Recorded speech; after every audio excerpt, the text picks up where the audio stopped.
Hello everyone, and welcome back to another live stream here on the twitch.tv/the Xisuma playing on the Hermitcraft server. We've got Hero Blender and Lucaro in chat with the bananas.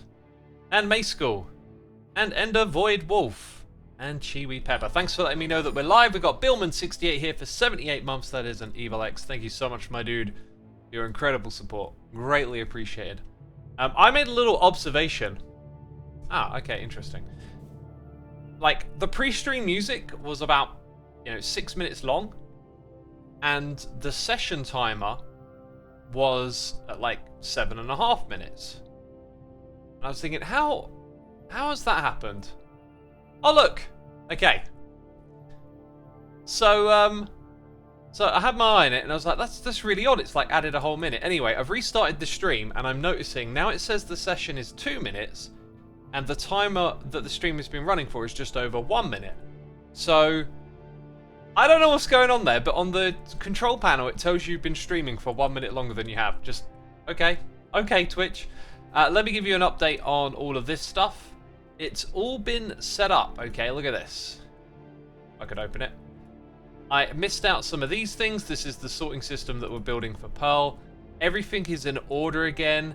And I don't think I've now missed anything. However, the redstone is different between the world that I was sent by Kaz and this one. There is this block here of redstone on that doesn't appear in the world, yet it's in the schematic. So I'm kind of waiting for confirmation on what to do about that right there, because it powers a bunch of stuff over here that then it says it shouldn't be powered when it's not turned on. So when I hear back from Kaz, we'll figure out what we're doing with that piece of redstone, and then in theory everything is done and it should be ready for a test where it will start to sort items. If we jump around to the other side, we're going to see that Pearl has been working over here. Do you know what, before we jump around, let me just tidy up, because let's see, that goes in there. Right, I've been doing a little bit of work on this today, and that's actually what we're going to work on today as well. Okay, the chipped anvil can't go in there. So, put these in order. Is there another one? Yep, there's another one.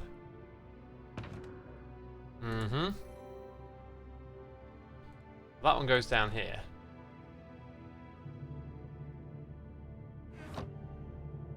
Yeah, something definitely looks wrong here.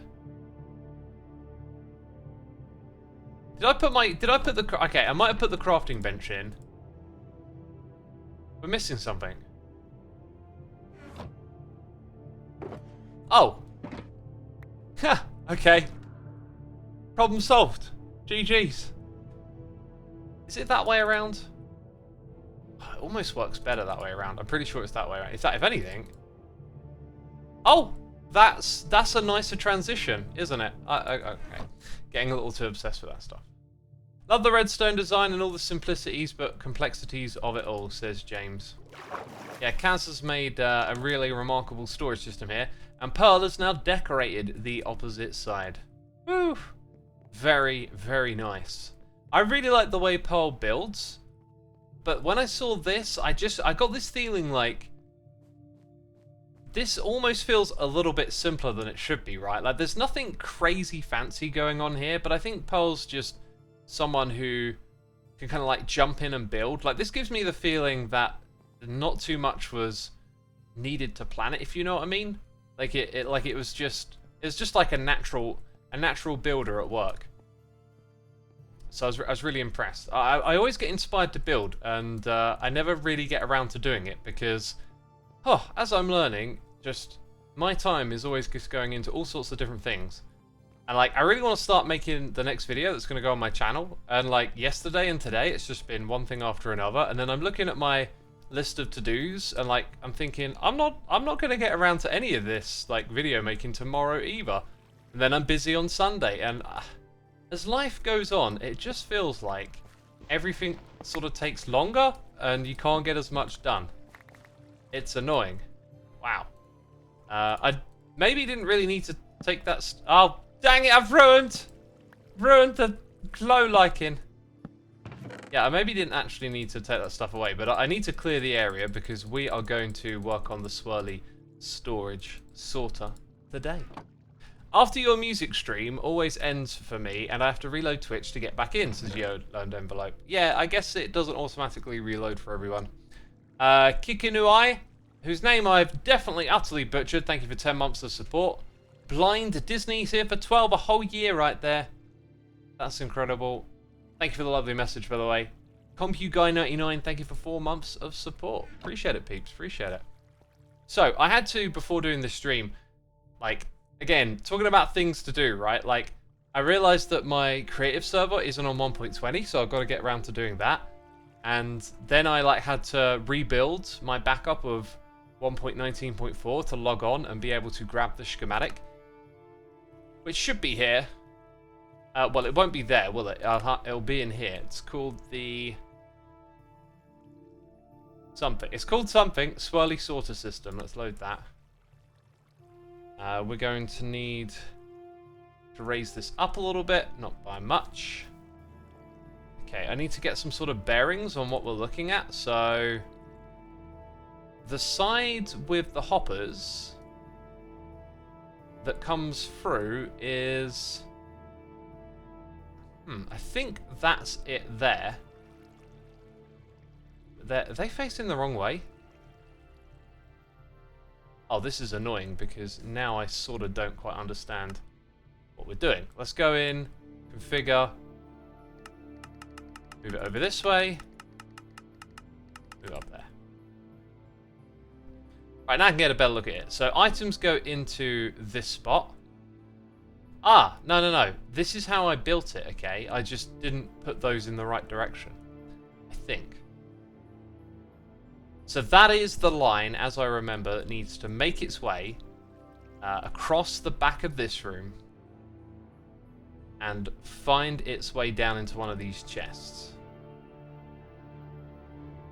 So we're probably going to have like a hopper chain come off the side here.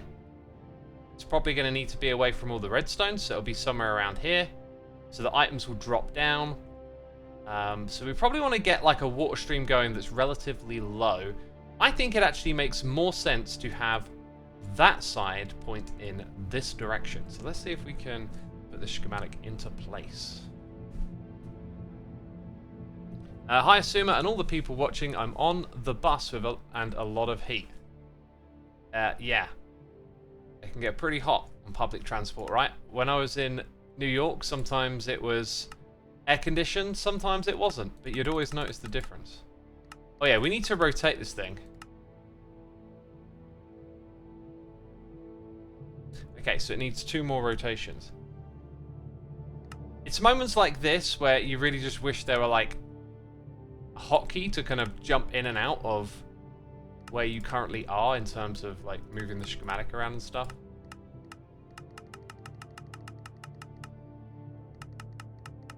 Now this shouldn't be terribly difficult to get into place. However, with this angle I might suffer a bit because we've already got the water layout here, right? So from this view... Whoops! Wrong button. With this view, we should be able to line everything up. Please someone send me ice. It'll probably melt by the time it gets there. Well, I love Hermitcraft and just watching and being a part of this community, says James FW Farmer. That is great to hear. I love being a part of it too. Let's go check out these schematic placements. So... that looks... Is that it? Is that in the correct spot? That's got to be in the correct spot. Now that bit I'm not so sure about. Yeah, I actually think it's at that height there. And then something is slightly different here. Which may or may not be a problem. I guess I kind of have to keep everything else to the same spot. And here's something rather unfortunate. Some of our redstone is going to poke out the side. But I can't actually see what's what. So I'm going to have to clear out a lot of space to start figuring out what the redstone looks like, right? That's not so bad. That's not so bad, really. We can get to work on this now. Did I not pick up my ender chest a minute ago? Wow. I think I got too excited about putting those shulker boxes in the right colour. Howdy X, I'm finishing up the last hours of the workday, says Haley Camp. I hope it goes by quick. Okay, little ender pearl. And we're out of here.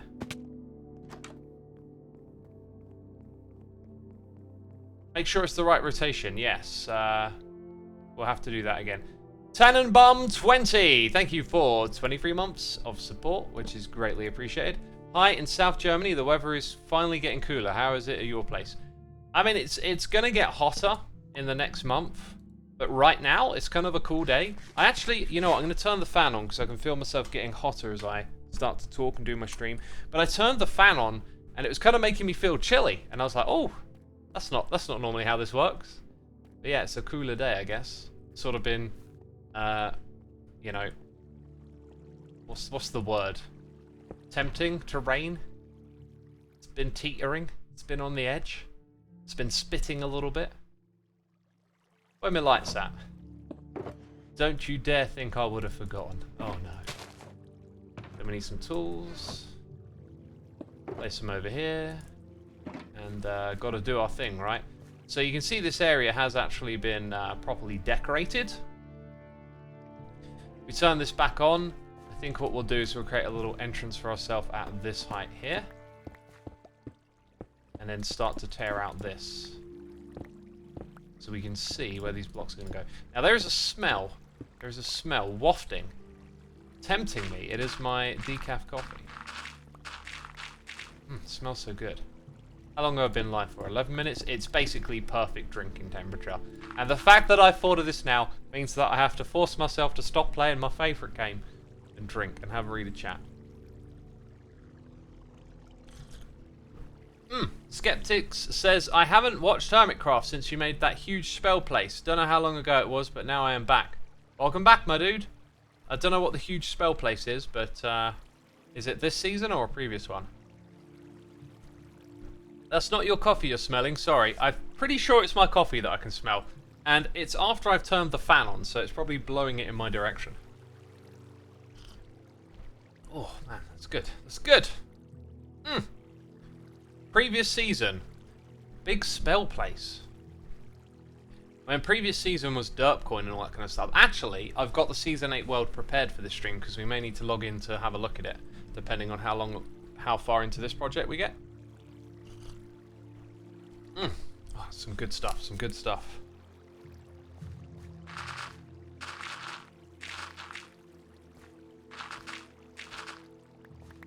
Uh-oh. Uh-oh, spaghetti-o. Yeah, we don't need to see that, do we? Ah. Yeah, okay. Now's probably a good time to disable that, since we know what height we're building at. Need to get some torches in here, right? I just remembered something I've got to do after the stream. Gosh, I've got so many things I've got to do all the time lately. It's mad. Madness. Was the brewery last season? Maybe they meant that, says Luke Rowe. That was season 7. But yeah, maybe they meant that. I mean, they're here in chat, they can tell us. What you working on today, says Stick Aplex. We're working on the swirly sorter system.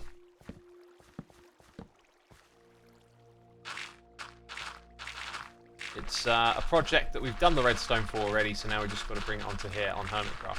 I mean, I've had, like, you know, lots going on over the last few weeks, and this has been like a very fractured project in the middle of it, where I come on and I do little bits of this storage system for Pearl. And it's been on the slow side, really. And we're kind of getting near the end of it, and I just wanted to get on here today and crack on with it, basically. Yeah, it was the brewery season 7. That was like an amazing project to do. I was so happy with that. Designing all that redstone, having to build all these farms to make like one big mega project. And I always kind of thought like it was a shame we didn't make more use of it, but some of the hermits were telling me Like, oh no, we used that, you know, I used that a lot, so-and-so used it a lot. So, like, it did get some use. The thing I was sort of expecting is that people would start making mini-games, like, because of the availability of potions. I still feel like that could be a thing, but who knows? Okay, we'll put a torch down here too. Right, so with that, we're going to do this. We're going to have a look at all these hoppers again. It's kind of hard to see, but I'm pretty sure we've got it the right way around, because we need to double check that. So if we just go in this direction a little bit more, that should start to make a bit more sense. Last season, X was a giant adorable pig axolot, says Hi Jack Dallas. That is absolutely true. Axolotl, they called me.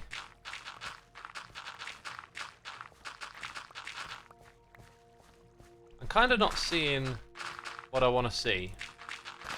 Maybe I haven't dug in far enough yet. Wow, the sound of hitting the grass just feels extra loud. Yeah, shouldn't it be somewhere around here, like... Oh, is that it? It's lower down. Excellent. Okay. That's terrific. So I guess the very first thing, it might make sense to actually just put this line in first, so at least then you can start to chuck your items in, and then do the other stuff later.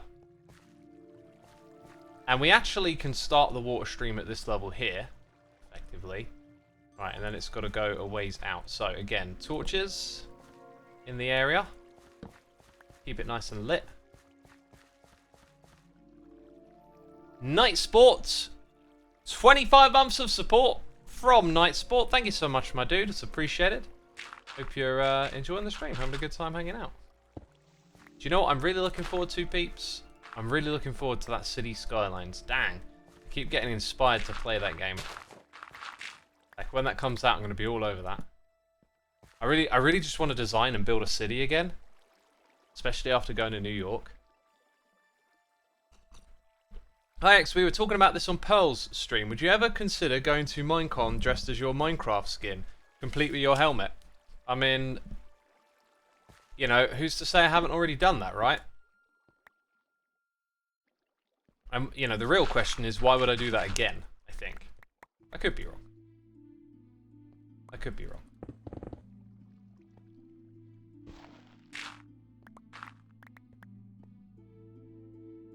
Uh-huh. So I gotta put it one block further back. I think what I'm gonna do is like put glass along the side so that you can kind of see the water stream, but like keep everything. Hang on, is that? Yeah, that's where the glass will be, and this will be where the path itself is.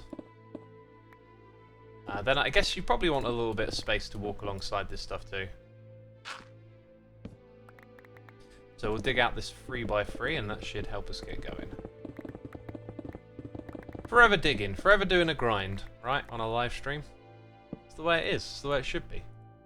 For the record, assuming we aren't talking about you specifically, we were talking about all the hermits. Ah, right.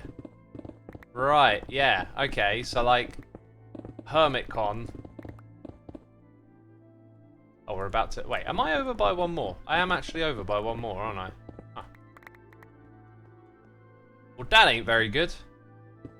Yeah, a Hermitcraft where the hermits are actually hermits. Like, the hermits, you know.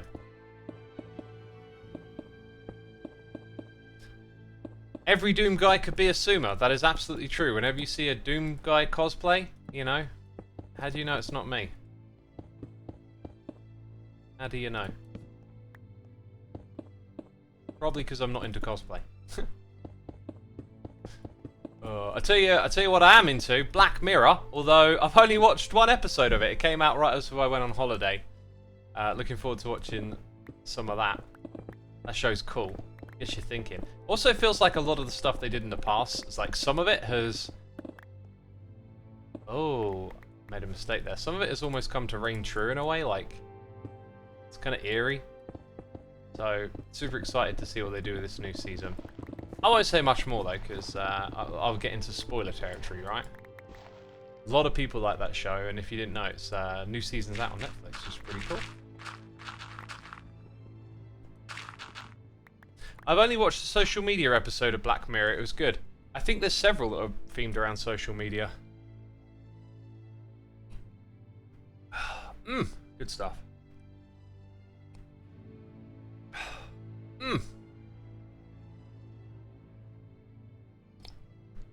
Ice says, I think I saw an episode of Black Mirror like once in school. They show it in school?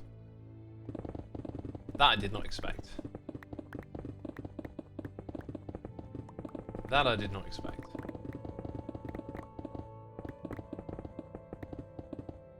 Right, we'll make it free wide again as we turn this corner. Put in some more torches. Keep it nice and bright, keep it light. Bear says, I've never watched Black Mirror, but I'm tempted. I think it'd be pretty safe to say, if you like my, air quotes, thought-provoking little waffles, then you're probably really going to enjoy that show. It's definitely more leaning into the sort of dystopian horror thriller side of things, but it always comes with this feeling of like, this isn't like too unimaginable a thing to happen. Like, you could see our world going in this direction. We watched Black Mirror in high school in philosophy. Okay, yeah, in a lesson like philosophy, that makes a lot of sense. I can understand that now.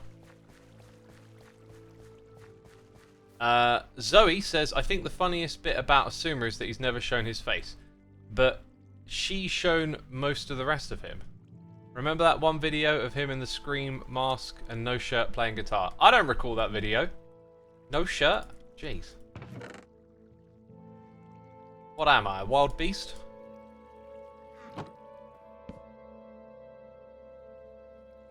I listened to your album on Spotify. Nice work, enjoyed it, says Zed. Thank you, my dude. Thanks for checking it out. I'm glad you enjoyed it. That means a lot to me, hearing that people are checking it out.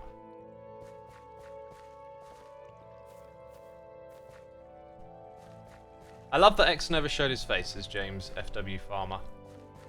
I just feel like a broken record. To me, it's just not a big deal. It's just like, I'm not interested in watching people's content for what their face looks like, and therefore, you know, I don't really care that I don't do it, and I don't really care when someone I watch doesn't do it, you know. I'm not watching these voiced over videos thinking, what do they look like? Just, they probably look like a human, you know? Charlie Brooker was talking to Zoe Ball this morning on Radio 2, says NF Crips. Zoe Ball still does the radio? Dang, she must be doing that for decades. Yeah, Charlie Brooker is the creator. His history with, like, other shows, was he involved in that, like... There's this really, like, pessimistic dark comedy show that's like a recap of the year. And I think it's had, like, several names and, like, been rebranded a bit a couple of times. But I used to really enjoy that. The way I've laid this out, actually, yeah, I think I know what we got to do. We want, like, glass at this level. Next to it, we want ice. Yeah, I think I might have overdone the shape a little bit. I also need to just bring my ender chest down here. It doesn't... Excuse me, mouth burps. Doesn't make sense to keep it up here at this point. Okay, I have a lot of rockets. That's from 1.20 explorations. Let's bring this down below. Hey X, have you heard Falling in Reverse's new song, says Stefan RBK. I've heard Last Resort Reimagined, and I'll be frank, I just didn't really care for it that much. I think one of the reasons why is because Papa Roach is a little painful for me to listen to these days. It is definitely one of those feelings of, like, growing out of something, right? But as a person who tries to stay connected to things that I enjoyed when I was younger, Papa Roach pretty much embodies the totality of, like, my depressed, moody, angsty teenage self. Like, it unfortunately really brings back those memories in a way that isn't fun. I did a thing a while back for my music blog where it's like, I'm gonna listen to those Papa Roach records again, and oh, it it got all of those lyrics stuck in my head, and also like the memory of how difficult some things were at that time. So I just can't really get past how it makes me feel when I hear it. Like, it's really too raw, and so yeah, I'm just not that into it. We can use regular ice. No, the regular ice might melt. That's why you always use compressed ice for this stuff. Yeah. But Encel or Anxious Obscurity were just so good, says IZ9N. Thank you, my dude. Thank you. I really love listening to people, you know, share their thoughts about the music. It seems like a few of you are actually talking about which songs. Yeah, to me, it's like, it's unsurprising. What was more surprising for me is maybe songs like Emporic Rain and Bury My Soul, because they were older and much more personal.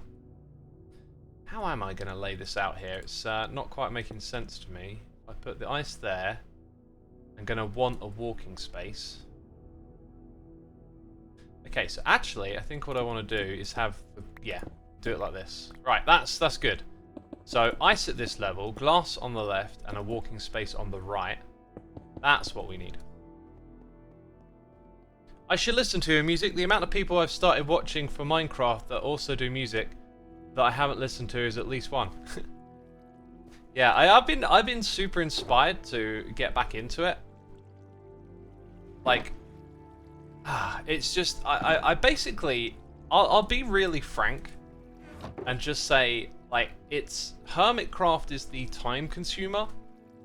I feel like I can get by doing snapshots and other videos, but it's playing Hermitcraft that is that like big time sink that makes it difficult to focus on other stuff. And I'm so torn because I absolutely adore being a part of this community. It's a very special thing to be a part of. I've also been a part of it for 10 years. I've seen it, you know, transform. And I have this like torn feeling of like, if I step away from this in any capacity, it might be something that I end up really regretting. And like, I kind of want to find a way to make it all work. And that could mean in the future that I just play on here and live stream and not really focus on making episodes anymore. Maybe make like occasional update videos or something. Try and bring a new angle to the content. But yeah, you see, Ice says it's always okay to take a break. It's not about taking a break. It really is a case of like, if I want to get back into doing music, it's going to be a passion again that I'm just going to get sucked into. I can just feel it. I kind of know where my energies go. And so it's like, it really feels like it's a case of one or the other. I hate that. Like, I guess maybe I'm a little paralyzed in wondering what to do with that information, right? Let's make the... Should we give the glass a colour? It doesn't really matter, actually, because it's, like, back area stuff. A change is as good as rest, says Manexy Live. Yeah. Like, what I'm trying to say is, like, if I did the music thing, it would massively change how I do the Hermitcraft thing. And, you know, I just don't know if I'm ready to, like, give this up because it's such a great experience.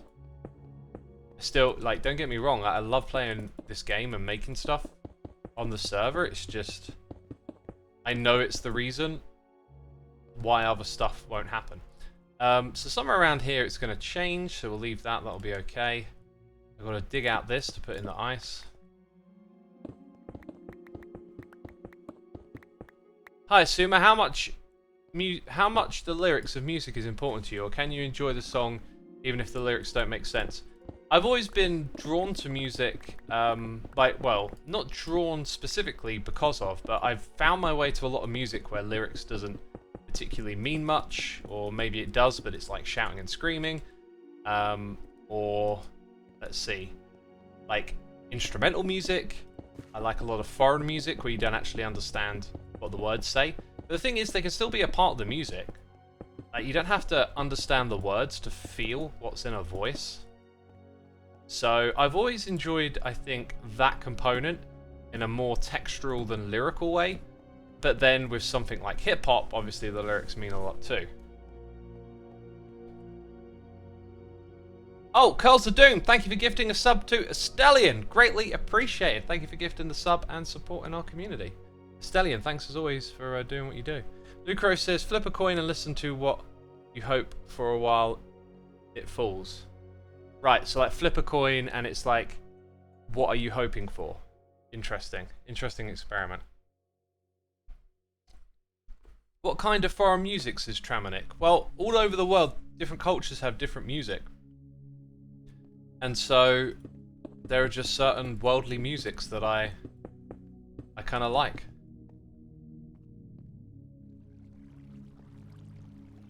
I tend, like, the stuff you tend to find first though is where it's like some Eastern band has like taken Western influences. So you'll hear it like, oh, it's metal, but it's got this like, I don't know, Asian sounding stuff mixed in, right? These Oriental instruments. Depends what country they come from.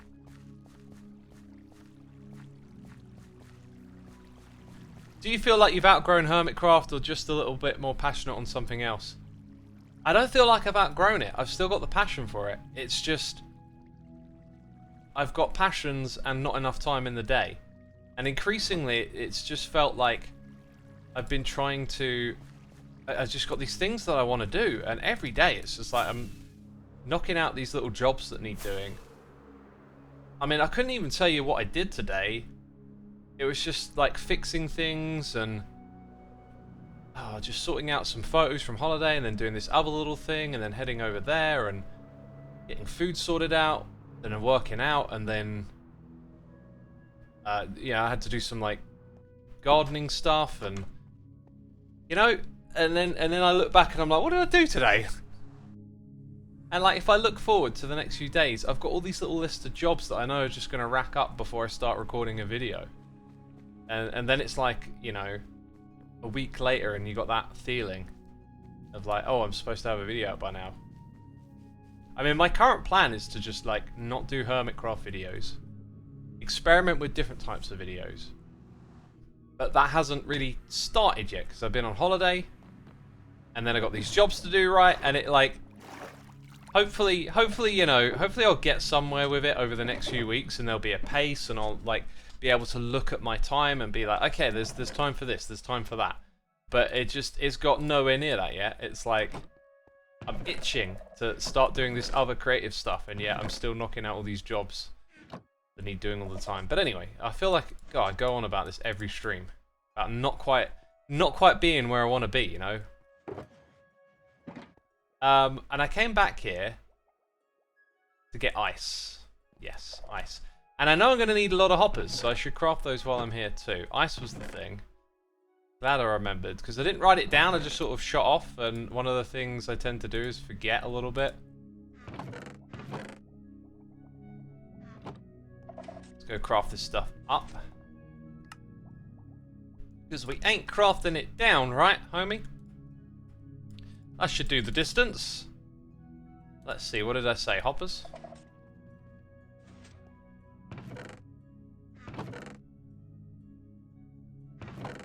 Am I actually out of these? Well, I'll have to go check and see if I've got more.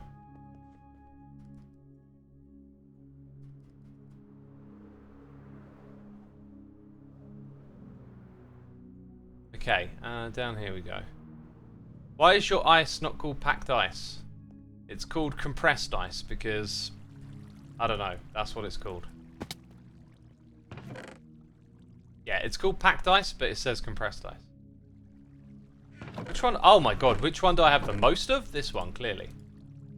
Oh, that's a lot of wood right there. Oh.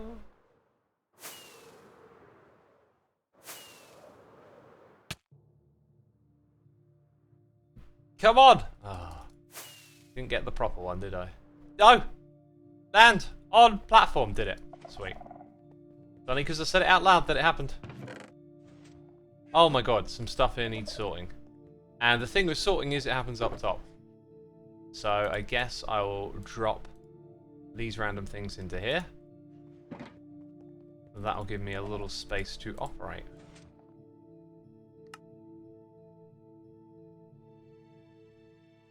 Is this going to be enough? 2 stacks? I kind of feel like 2 stacks probably is. So then over here we need the iron. Don't tell me I've run out. How do I keep running out of... Oh, well, it's all these hoppers that I keep making, right? That's how I keep running out of the iron. Guess I'll have to make some more.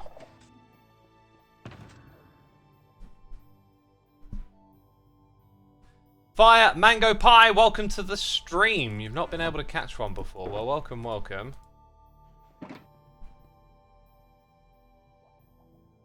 Okay. Put these things back over here. Good stuff. Ren Diggity Dog logging in. I just like saying Ren Diggity Dog, you know. Diggity Wiggity. Oh, totally unrelated. Just a message in chat reminded me of something. So, someone made a mod, and it was something that I was literally thinking, like, we need this. If I press this button, it's called the quick menu. You'll notice it looks like the F3, F4 menu. And it's currently not working, but you can do 2 things with this. And this is absolutely what I've wanted for ages. You can create an action, like a command in chat, or you can link it to a keybind. This isn't working yet, but I'm going to get in touch with the mod author and suggest some changes. Mainly, like, obviously to get that working, being able to click on this and go to that hotkey. But I think what would be even more amazing is if you linked it directly to this here. Let's get an example like this, where it says not bound. If you could select that, even though it isn't bound, then this would be like the ultimate little shortcut menu, where you can come in and just jump around based on something easy you can remember, like a Minecraft item, and use it for things like, you know, night vision and strength are like things I use in test environments a lot. Although see, the thing is, I tend to do testing and use those commands when I'm in a vanilla environment, so that probably needs like an external solution. But at least for all these shortcuts that I've been struggling to remember, I love the idea of it being able to help you organize all of those. We're also being raided by Jaw VP. Welcome all the raiders. Thank you, Jaw, for the raid. Appreciate it. Are you from the Minecraft community?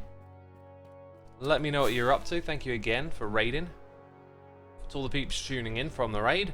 We're on the Hermitcraft server. We're working on some redstone project underneath here. If you're wondering why it looks weird, it's because we've got a schematic overlay to make sure we put things in the correct spot. So, the idea is that the hermits are able to chuck items into this swirly pool of magic, and then my hopper down here will collect those things up. I'm gonna chuck... Oh, let's think about this for a second, actually. We need some dark blocks down at the bottom. So if I grab that, we'll give it a shot. You have raided me a couple of times. Part of Psycraft. Oh yeah, well, you know, if I see Psycraft when I'm looking for someone to raid, I mean, that's an easy decision right there, right? Love the Psycraft peeps and the technical Minecraft community, of course. I got like no junk blocks on me again. Let's go grab some stone. Yeah, thank you, my dude. Thank you. So I guess if your audience is into Psycraft, like I love technical Minecraft, I'm just not very capable of doing it at that level. So I like to find my own little challenges to do in the game and get my head stuck into some more basic redstone, I guess. Okay, this is interesting. Like, where is the... Oh, I don't like that. The water stream has sort of gotten a little messed up down here. Oh, I think I might have ran out of blocks.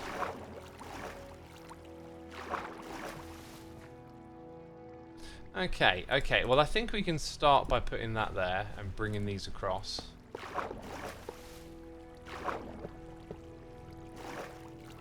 So now it's sort of repaired itself, but I just don't have the blue concrete.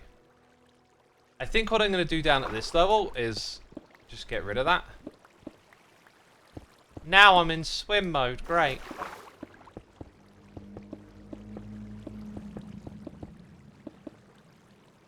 There we go. Let's check it. Yep, the water's all good. Now, that water setup will push everything into the middle. And I don't think we need to worry about the hermit seeing that. But what I am noticing is that the hopper lets light through. Right? So if I go and destroy that, then it's darker in here. So you actually want to keep the light level kind of low. Let's go ahead and like move some torches away a little bit.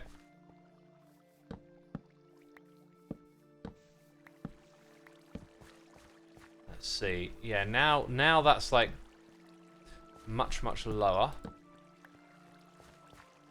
Still got a 3 on that side. Where would that be coming from? Does that influence it?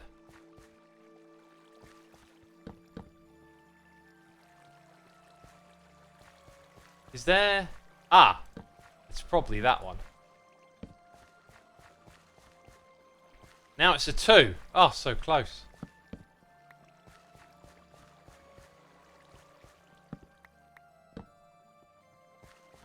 Still a 2.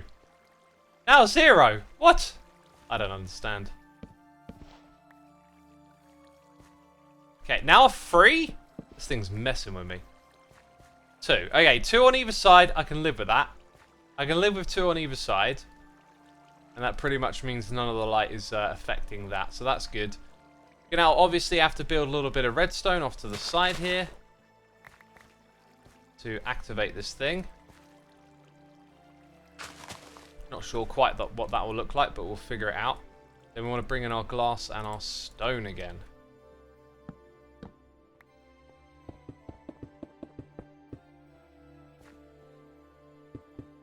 Hey X, why go from water to hopper back to water again, says the bees. Just to save you using tons of hoppers, really. Hibbity hoobity hoppers. That's pretty much the reason of it. Daslow says, looks good, thank you. Oh, how are you 0 now? What happened there? Dang it! 1. 2. Okay. It'll probably change again. That's my guess, at least.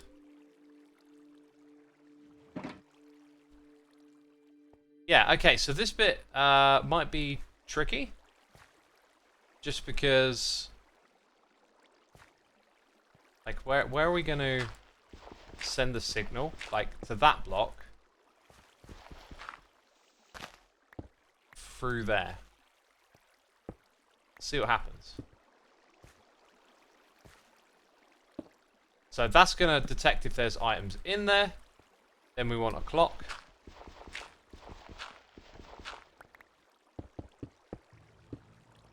So like this.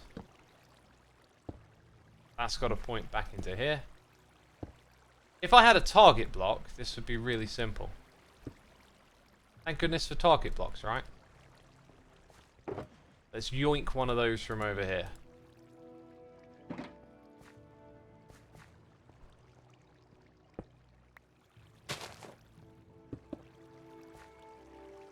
Oh, and it dispensed it. And that was all there was. Okay? So that's like step 1 done there. There's that little bit of redstone. I didn't check if that would collide with anything else. Luckily for us, it doesn't.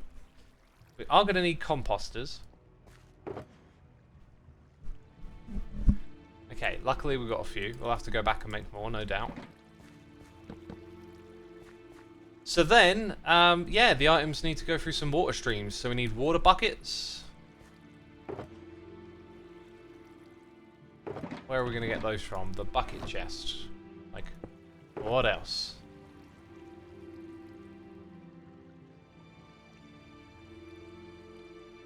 Guess I should put back some redstone for the minute.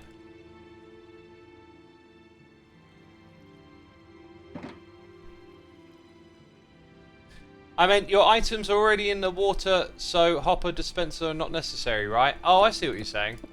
The problem is... The problem would be that, yes, I could have actually put a water stream down here. But then it's got to be at that level. Is this even possible? Basically, I'm going to need like a layer of signs. And I could maybe do that. Maybe I could.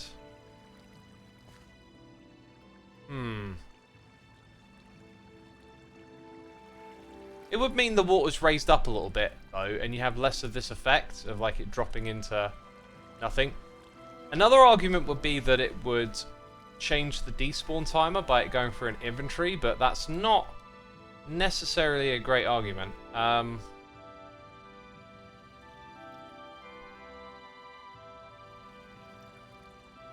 I think it does actually make sense to have it come through on water. I just am I going to do like another rebuild? You know?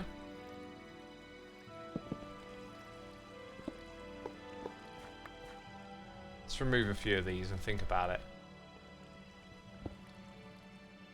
Water, destroying my redstone.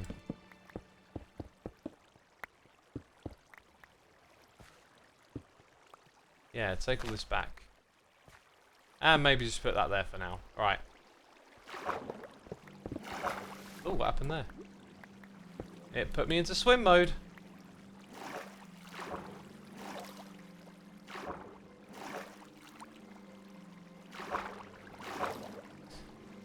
I am thinking. I really do, unfortunately, have to put in a layer of signs, don't I? Do I even have signs to hand? I don't think I've got a box with signs to hand.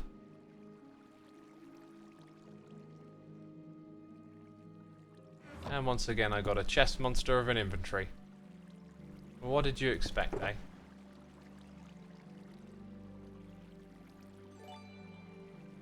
Those actually have a place they can go. In fact, there's quite a few things I'm using here that have a place to go.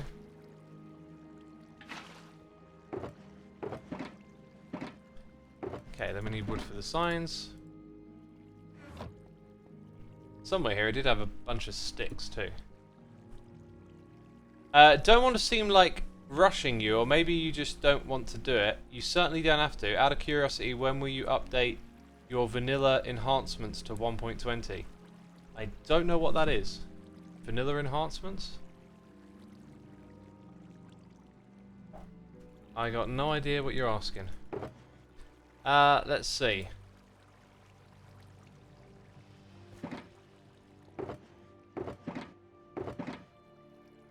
My mod pack on CurseForge. Oh, again, another job for the list, right? Like, I can't get away from all these little things that need doing all the time.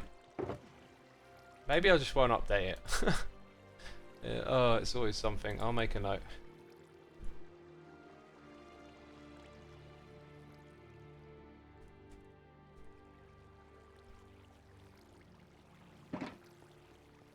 Oh, okay. Right, got our water. You know... where will the items end up if I fill this... Oh, dang it, I don't have those blocks now. Where will the items end up?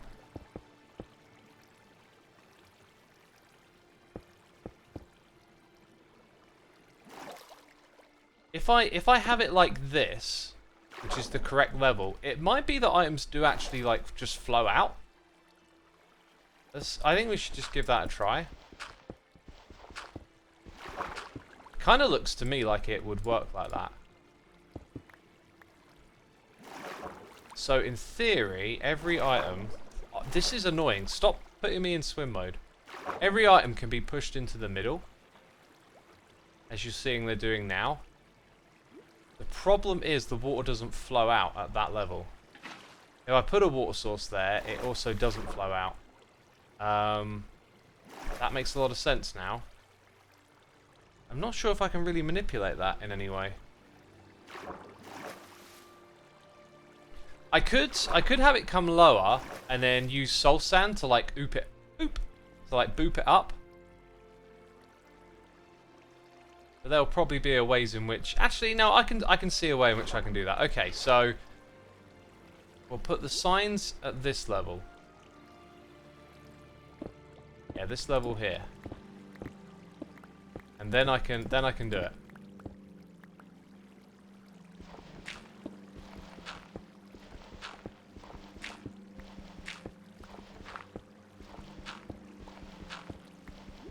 We were all on our merry way then. Now we're taking a big step back. Let's hope we're doing it right. Okay, so. I did have a bunch of sticks on me earlier. I don't know where they ended up. So I guess... Xisuma? Oh my god. Pearl? Yeesh, that gave me Xisuma? a... Hello? Pearl? Hi. Xisuma? You made me jump. Can't you hear me? Dang it. Hold on, let me get my earphones on. Hello? Xisuma? Hi. Pearl? Can you hear me, Ren?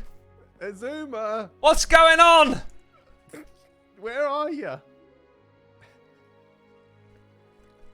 Can he hear me or not? Xisuma? I think he can. I think I'm being trolled. I can hear you, dude. Oh, you can. Wait, you can. Okay. A yes would have been Where are you, nice. bro? Well, where are you? I'm just hanging outside Pearl's junk shop. Wait, dude, you're fading out. You're fading out, brother. That's weird Come because back you're not again. fading out for me. What is this? It's like the ghost of Ren. Xisuma? Is it an audio tape? Honestly, I think it could be. Xisuma? Where Ren, are you, bro? what's- I need you. 1 + 1 = what? Oh, that... Wait, Damn. this is a prank, surely. It's a ghost. Hello? Xisuma, I need you. I'm in trouble, bro. Where are you? Help me. Broadcast your coordinates. Come to the sun. Wait, it's this way. Hello? Down the stairs. This is just the most disconnected experience right now. Where is he? Unbelievable. Hello? Hello? Ren! Hello? Please! Xisuma, come into the building, dude. Where are you? In the building. Oh, I got no clue. Okay, hold on. I'm going to guide you, okay? I'm going to Okay. guide you. Okay. Turn right. Go straight. Turn left. Go straight. Turn right. Turn left. Turn right. Go down. Okay. What? The heck? Hello. Hi. Ren, that was the most disorienting experience I ever had. I wish you could have just said, yes, I can hear you. Oh, that brought me much joy. Right, now get back in there.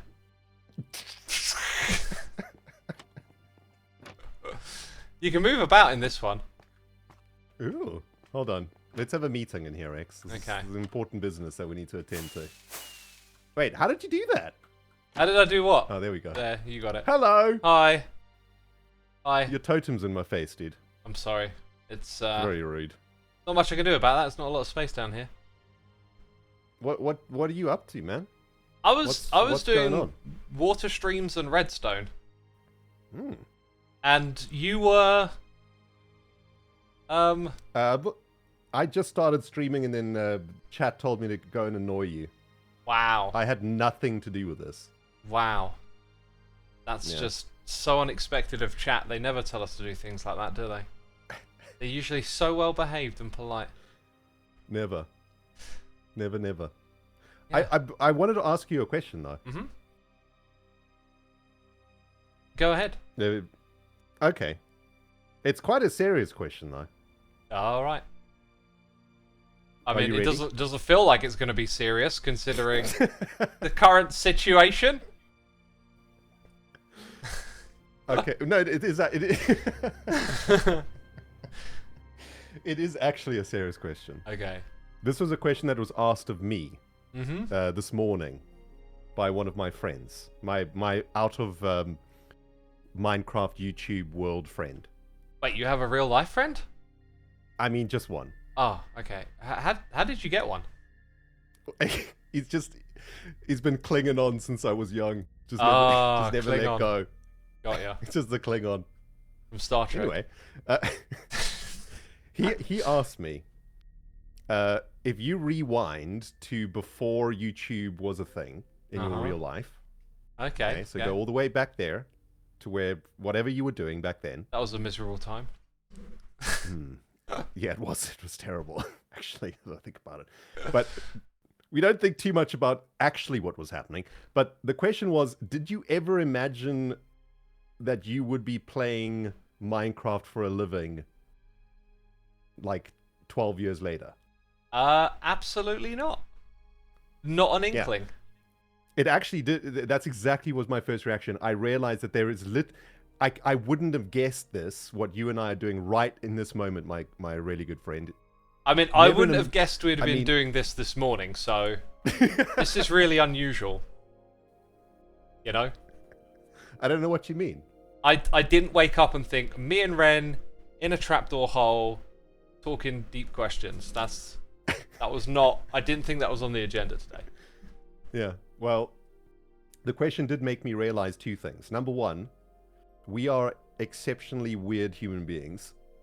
I think that's true of everyone, though. Yeah. We just put it on display. That's true. Number two, we are insanely lucky. Oh, absolutely. Yeah.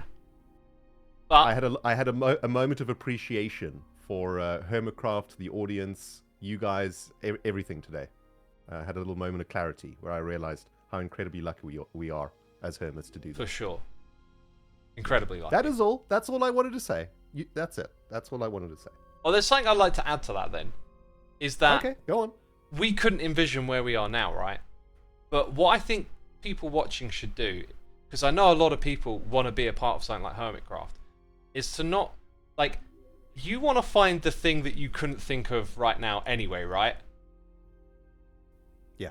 Like, think 10 years ahead. You want to, in 10 years' time, you want to look back and say, I would have no idea I'd be here. But how do you get to a spot like that? You have to do stuff. Like, you have to be aiming to do something, because like, you said it was luck, but we didn't get here without uploading videos and trying to create something. So luck is a huge part of it, but luck isn't like gonna pluck someone who's doing nothing out of a field and give them everything. Like, you have to be doing something. That's so true, X. And you know what we do is so interesting, because when you watch it from the outside, okay, it kind of looks easy to achieve. Oh, you just record Minecraft with a screen recorder and make a video out of it, right? Absolutely. It seems quite simple. But the fascinating thing is, and I don't know if you can remember your first, say, 100 videos that you did. I remember, honestly, I remember the first 100 pretty well, I'd say. Okay. My first 100, my life went like this. I was working a full-time job because I could, you know, I wasn't earning anything on YouTube. There was no partner program back then. But I really wanted to make videos. So I woke up at 5. I would record for an hour. Then I would cut the hour into 4 15-minute chunks. And those were my episodes. No cuts. It was just one takes. An hour, one take, then cut them up. That's how we did it, man. Then I would render all 4 at the same time. Back in those days, rendering would take like 6 hours. Oh, God. I'd go to work, I'd get home, all the videos are rendered, I'd upload them, get like 2 views a video. I did that for like a year. Just every day. You're a productivity beast, man. Boom, boom. You grinded. Dude, I was grinding super hard. And that was harder, that's harder work than any any job, any office job, that's for sure. How about you, dude? Like tell me about your first 100 videos. I want to know, how did you make them? Now, I had a different experience because I wasn't doing the Let's Play thing. I was also not talking. I was making tutorials. So I was putting text on screen with my editing. I was doing stuff step by step, layer by layer. I was trying to like put the information across as clear as I could.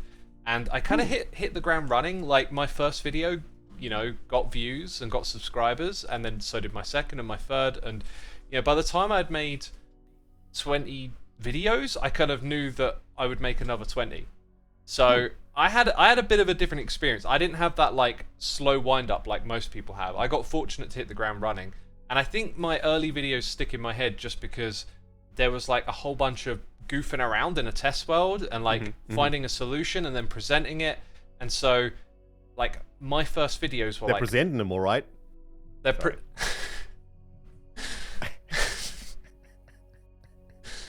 that was dropping blows on all my foes in the G team. They're presenting them all right. Yeah. I can throw an Enderpearl over that. I totally interrupted your flow. I'm so sorry. I can help It's it. good. I think the point I was trying to land on is that they became like little creations, and so they were like my little thing that I put in a box, and so each one was unique, and so it kind of like stuck in my mind like that. If you ask me about like the first like 100 episodes of Hermitcraft or whatever, a lot of that becomes a blur because it's just playing Minecraft, right? Yeah. I guess my point is that those videos, you didn't make them in an hour, right? You didn't just like sit down and then an hour later there's a video. It was like, it was a lot like of work that was put into yeah, it. there was lots of tinkering in Red, like when I first started playing, I had a little Let's Play world or whatever, but I was more interested in creative mode and redstone, and I would spend probably hours in there. And then when it came to the video though, it was like I had kind of done all the hard work. So like again, the process was a little different. It was like maybe an hour or two to make a video and then upload that. Yeah, man. Yep. And I guess that's just my point for all young people that want to be YouTubers. Like, it doesn't just happen like this. There's a lot of and I think the real lesson that can be learned from most hermits is that many of us were on the grind for years before we even could think about going full time, right? Yeah. And I think that young people don't actually realize that you're talking about years that need to be invested into it. It doesn't just, you don't just start making videos and a week later you're on Hermitcraft. That's right. And we also did that not knowing it would be a job. Yes. I've got this quote here that's been shared with me. Apparently Impulse has this on his monitor. It says, "Luck is when hard work meets opportunity," which I really like. Preach it, brother. That's so true. Because when we all first started, there was always in the back of our mind, well, I'm just talking for myself, but I'm sure it's the same with everybody. There was always in the back of our mind that this might be able to be something one day. Yeah. However, at the time, I was just having so much fun playing this game, which I'd fallen in love with. And just the buzz of a little small community building up around me was just like, it was so addictive. I just could not get away from it. It was just... You know what? I think we might have amazing. been a bit more lucky than we realised in the way that we came up in like a more of an innocence era of YouTube, because now, like, if someone wants to be a YouTuber, they probably got this like vision in their minds that like they'll get to a point where they've got like an editor and someone who helps them makes thumbnails and does SEO, and they've got a strategy, and you know they're gonna make those Mr. Beast type videos, and like the YouTube game is so much more understood. And when we were doing it, it was more of like a platform, and we just put up our stuff and people came to it. Whereas now there's like these big pressures to, you know, it was more like Facebook back then, like not in the function of Facebook, but in the feel of Facebook. You know, where you were putting yourself on display basically, and trying to get people to enjoy what you made, you know, a little bit like it felt like it was more social media. I think it was more individual, like people that you would find, people that were creating were more themselves, and now it's become, it would homogenize to be the word, like that word just popped into my head. That's a big word. Yeah, where like that's a big word for a Friday. You know, can we relax on the big words on a Friday? I mean, it might even be the wrong word, but you know, I found this video the other day of some guy who was playing around in the Windows command prompt, right? Now, you're probably picturing some nerdy sounding voice waffling on for ages about like commands. No, this guy Mr. Beast his videos. He was like, "Yo guys, we're gonna go into the administrator mode, and oh, look at this sweet little command," and it like zooms in, it goes boink, and then administrator mode. Yeah, and it like zooms in on the command, and he makes it all like fun, and he's like really excited that he just pressed enter and he made his computer do something. Like, I couldn't believe it. I watched it and I was like, I mean, this is good, I'm learning stuff, but this just has the Mr.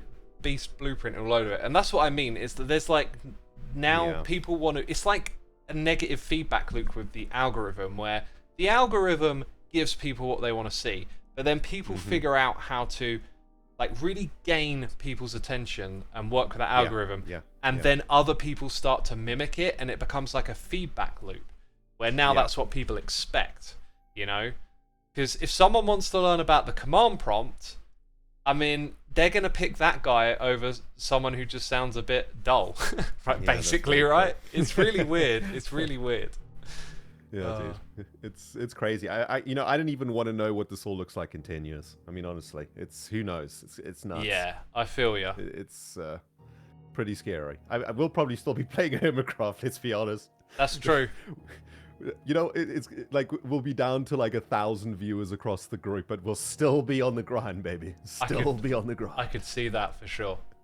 Yeah, definitely, man. Dude, I'll play Minecraft with you, my brother, into the sunset, into our old age. You and me. I love it. To the end.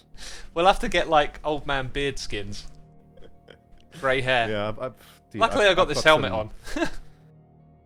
I'm getting some wisdom in my beard, man. It's the color grey doesn't exist in my mind. It's the color wisdom. All right. I like that attitude. Yeah, getting a little bit of wisdom these days. I'm you know personally, I'm fine with getting older. You know. Oh, me too. I'm the happiest today than I've been in the, you know, like as age wise. I mean, I was an idiot when I was young. Oh, Jeez. I feel the same. Idiot. Yeah, you get more mature. You get more handle on yourself. You know yourself better. You learn to be better with other people. It's all growth. Xisuma, I don't mean to hooten and a tootin' my own hoot-a-toot, but I'm pretty sure that I'm the handsomest that I've ever been on this very day today. For real? Yeah. Even with those grey hairs, Ren? Wisdom hairs. Wisdom hairs. You're the wisest you've ever been. I got the gentlemen. I got everybody in between in the line, baby. Everybody's in the line. Everybody get in line. Oh. God, we can talk a bunch of twaddle, can't we? I know. Lord. It's good fun. Anyway, shall we be on our merry way? We've got things to do. I mean, I was enjoying. I appreciate the break. It's nice to just get your head out of what you're doing sometimes and have a little chat, isn't it? Yeah. No, I thought I'd come and, like I said, it was my chat's idea to come and bother you, so blame them. Feel free to bother me anytime. I'll tell you what I'm up to on Hermitcraft at the moment. You're looking particularly derpy in your helmet tonight. I don't like how the netherrack helmet looks on my head. See now, it makes you look so derpy. Please put it back on. It's hilarious. Do you know what I think we need to get like that invisible armor. Is it it that funny? Look at his little face. Is it that funny? Oh. I feel like we need that invisible armor mod that they had on Empires. Oh God. I'm sorry, man. It's you look so adorable. I just want to like scratch the top of your head when you're wearing that helmet. Whatever you say, man. Whatever you say. I don't like how it looks, but okay. Yeah, because it like covers your, comes down just above your eyeballs. I think that's where the derpiness comes in. Yeah. Yeah. Dude, you got no trims yet? What's going on? No. As I was gonna say, like, I'm kind of potentially like taking a bit of a break here on Hermitcraft. Oh, okay. I've just, I don't know, like, I feel like I'm constantly wanting to do more than I can. Mm-hmm. Like with inspiration, and I'm just always just on this list of jobs and stuff, and I feel like something's got to change, and I want to experiment for a while and just see what happens if I take a little bit of a break from Hermitcraft. So I'm on here, like, I'm still going to stream and like hang out with peeps and stuff. I still want to be a part of everything, but I'm going to come on here to just do odd things and stuff. So I haven't been making an episode in which I probably would have done armor trim and stuff like that, right? So yeah. I'm kind of taking it easy, and I'm just trying to finish off this storage system for Pearl at the moment that she's now decorated, and it looks awesome. It does look awesome, dude. Jeez. Yeah. It's looking epic in here, man. It's pretty cool. That's cool, man. Like, so what else are you doing? If when you say break, are you doing like other stuff? Yeah, I'm gonna make a few like one-off videos, like some thought piece type stuff, myth busting, Cool. And I'm hoping to get in front of like this just endless list of stuff that needs fixing. Like, what is it with getting older? It just feels like you're always doing things and jobs and stuff. And it's because you finally take responsibility. That's why. Yeah, taking more responsibility. That makes so much sense. Like, for example, it's only the older folk that will pick up litter, right? Do you know what I was literally just thinking? I was literally thinking about how I had a bunch of like garden waste in my bag in the back garden today, and I sort of thought, I just went, right, this needs taken care of, and started like carting it down the street into the bins, and that took me a while. But like the old me probably would have just left it, you know, and let the bin men collect it. Yeah, maybe that's the problem. No, you suddenly take responsibility for things, and then because when you're young, you don't care if there's a screw loose in the cupboard. Yeah, and, you know, whatever. But like when you start to appreciate what you have and really want to look after, you're like, okay, I must sort everything. Everything must be sorted. You know. Yes. Dude, I'm at the point now where I have two like lists every day. List 1 is like work list, and list 2 is like responsibility list. And I try like cross one responsibility off each day, you know? Like today, for example, there was like a rattling in my hob fan. You know, in the hob. Oh, I know exactly what this is. Like the same thing happens to me all the time. Something breaks slightly, and now you want to fix it instead of just leaving it. You know, 5 years ago, I've been like, whatever. Who cares? But today I unscrewed that bad boy, got stuck in there, found what was rattling, fixed it, put it all back together. 2 hours later, had a cup of tea. Tell me it works. Sat in my bean bag. It works beautifully, and I sat there thinking about how responsible I'd been. Glad to hear it. Because sometimes that story ends with like, and I made it worse. You know? No. Listen here, my dude. I'm from South Africa, man. I'll DIY the living hell out of anything.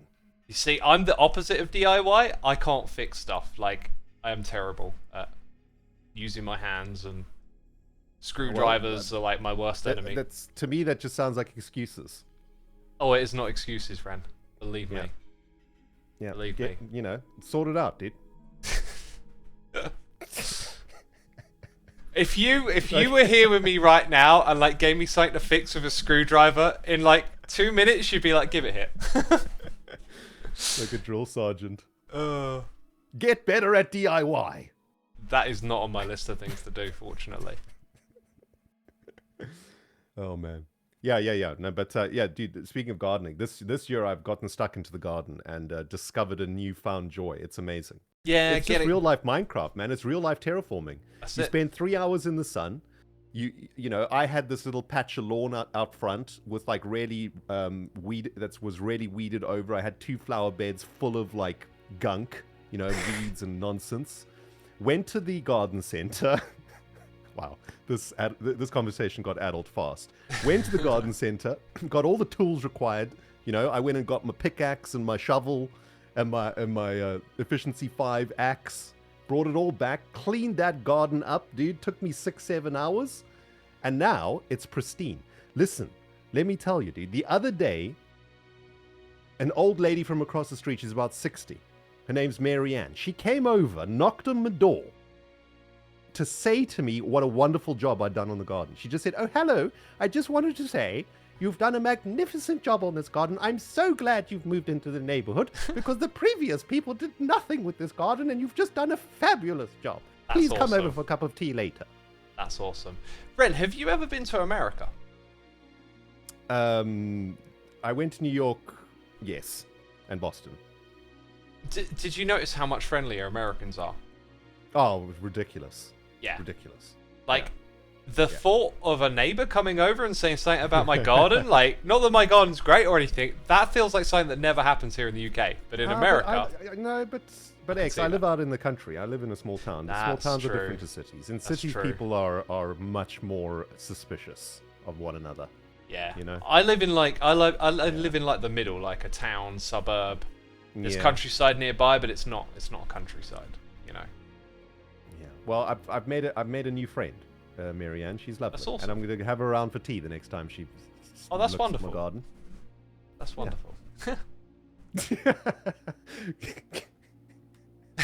Oh god, this conversation makes me feel so old, dude. I have so much wisdom going on. Are we gonna is everyone gonna lose interest in us as we get older? We're just gonna become boring old men. Today I mowed the lawn. Today I trimmed my magnolia tree. Do you know this one? Why would anyone do drugs when they can just mow their lawn? I don't know that, but it's brilliant. That's King of the Hill. And if you haven't ever watched that show, you would probably get a right kick out of it. It is hilarious. Dude, I just finished the last episode of a series that like every now and then you discover these little golden nuggets that have somehow disappeared because maybe they came out like in the 2000s, late 90s, and they just disappeared. Yeah, I know what you mean. Of the internet. You might have watched this. I'm not sure if you have, because I've asked some of my British friends, and none of them have watched the show before, and I don't know why. But anyway, it was a BBC show that I think started in '98, something like that, called The Royal Family. Oh my god, I do remember it, but I never watched it. Oh man, I was unbelievably blown away and surprised by its brilliance. Interesting. I might write that one down because I feel like that's something that I like shunned at the time, but maybe I would appreciate it going back. I can see why it was shunned because, I mean, dude, I have a feeling that Gervais and Merchant borrowed a lot from the show. Okay. For The Office, because essentially what The Royal Family is kind of like a mockumentary set inside of a typical working class British home. Yes. So, and dude, that's literally what it is. They're on a couch in the house watching the telly, and it's like there's a camera that's just watching them, and they just talk to each other as if they're just like your family sitting in a TV room talking to each other. Like they talk about the most mundane stuff as you do when you're just sitting with your family, right? Yeah. But interwoven into the season are all the like super important things that happen to you in life, like marriages and births and deaths and all of those like huge events in life that impact families and impact individuals. And it's all woven so like intrinsically and realistically into these small interactions that are meaningless, but it's actually like an incredibly well-produced show for 1997 or whatever it was. You found something really deep in it, you know? Yeah, no, dude, I actually had a cry today, man, in the last episode. The last episode made me cry today. That's amazing. When stuff moves you like that, I think it's important to find those moments. I mean, look, I'm gonna say it hasn't aged well in the PC department. Oh, that's to be expected. Most of the stuff from back then, you know, like The Office, for example. Yikes. Oh yeah, I think The Office was trying to be yikes at the time, though, right? Yeah. Like some of that stuff, I feel like they're in a way shining a light on it. Like, hey, people accept this, you know? That's true. I think that was a part of Gervais's genius. Yes. You know. But anyway, yeah, it's a great show, and it gave me a great insight into the British family structure also, which was very interesting and curious. I guess, yeah, different countries, different cultures, like families. Well, you know, because I used to, you know, I am friends with some British families, and I have spent time with British families during Christmas time and Easter and so on. And there were so many moments while I was watching that show that felt exactly like those moments that I shared with my British family friends also. So, anyway. Fascinating. Yeah. I myself, I can't think of anything I've been getting into lately. I've been sort of getting out of stuff. Like, I keep not listening to stuff on my phone and just, I don't know. Yeah. Like that constant. I'm desperately trying to stay away from the phone. Yeah, that constant like wheel of content consumption. I've just been like getting off of that a lot lately, and it feels good. Yeah, I'm desperately trying, but it sucks me back in though. You know, it's horrible. We're surrounded by it. It's horrible. Like being here on YouTube, doing what we do, you see it every day. I think I spoke to you about this before, but the way that I force myself to disconnect is to go for about an hour and a half worth of walking every day, and I purposely leave any electronic device at home. Aren't you tempted to have your phone with you in case of emergency? Of course. Right? Oh, of course. But that's the point. Like, you must. It's amazing what happens when you just leave everything at home, and then walk for 5 miles, and for the first couple miles you're panicking because you're disconnected, and then for the next couple of miles you're like, oh hey, I know you, I haven't spoken to you in a while. And that you of course is yourself, you know. I think I need to do this. And then you kind of reconnect with yourself again for a little bit. Yeah, I had a little bit of that Well, actually, no, I don't think I did. I don't know. Like, I was in New York last week, and Oh yes, New York's awesome, isn't it? It's oh insane. my goodness me, I there's this, like, the city has a myth around it, right? Mm-hmm. Like it has like this myth, and then when you go there, you realize that the myth is true. Yes, Basically, that's so true. Yeah. That's so true. But like everything was so like fast paced, and we were always doing stuff, and then I never had really much of a time to look at my phone for like social media, YouTube. I barely went on my laptop to like do anything. I just had a complete disconnect. But like I wasn't alone with myself. It was like you're in a totally upside down environment where things are just moving at a different pace. So Oh, sorry, dude. Sorry. now we're even. I grabbed my mouse and push the button. Oh, Dude, Did you have a slice of Joey's pizza? Not Joey's, but I did go every day. I ate at a different pizzeria, and Oh yeah. I had some classic slices of that pepperoni. Oh, so good, dude. Like I could never eat pizza over here again now. It would never be anything close. We have, like, until you have a slice of real pie in New York, you have no idea what a pizza's supposed to taste like. You just don't have any idea. Yeah, right? this is the myth. People say it, right? And then you go there, like, thinking it's not going to be that. But then it's like, oh my god, how have they made it this good? No.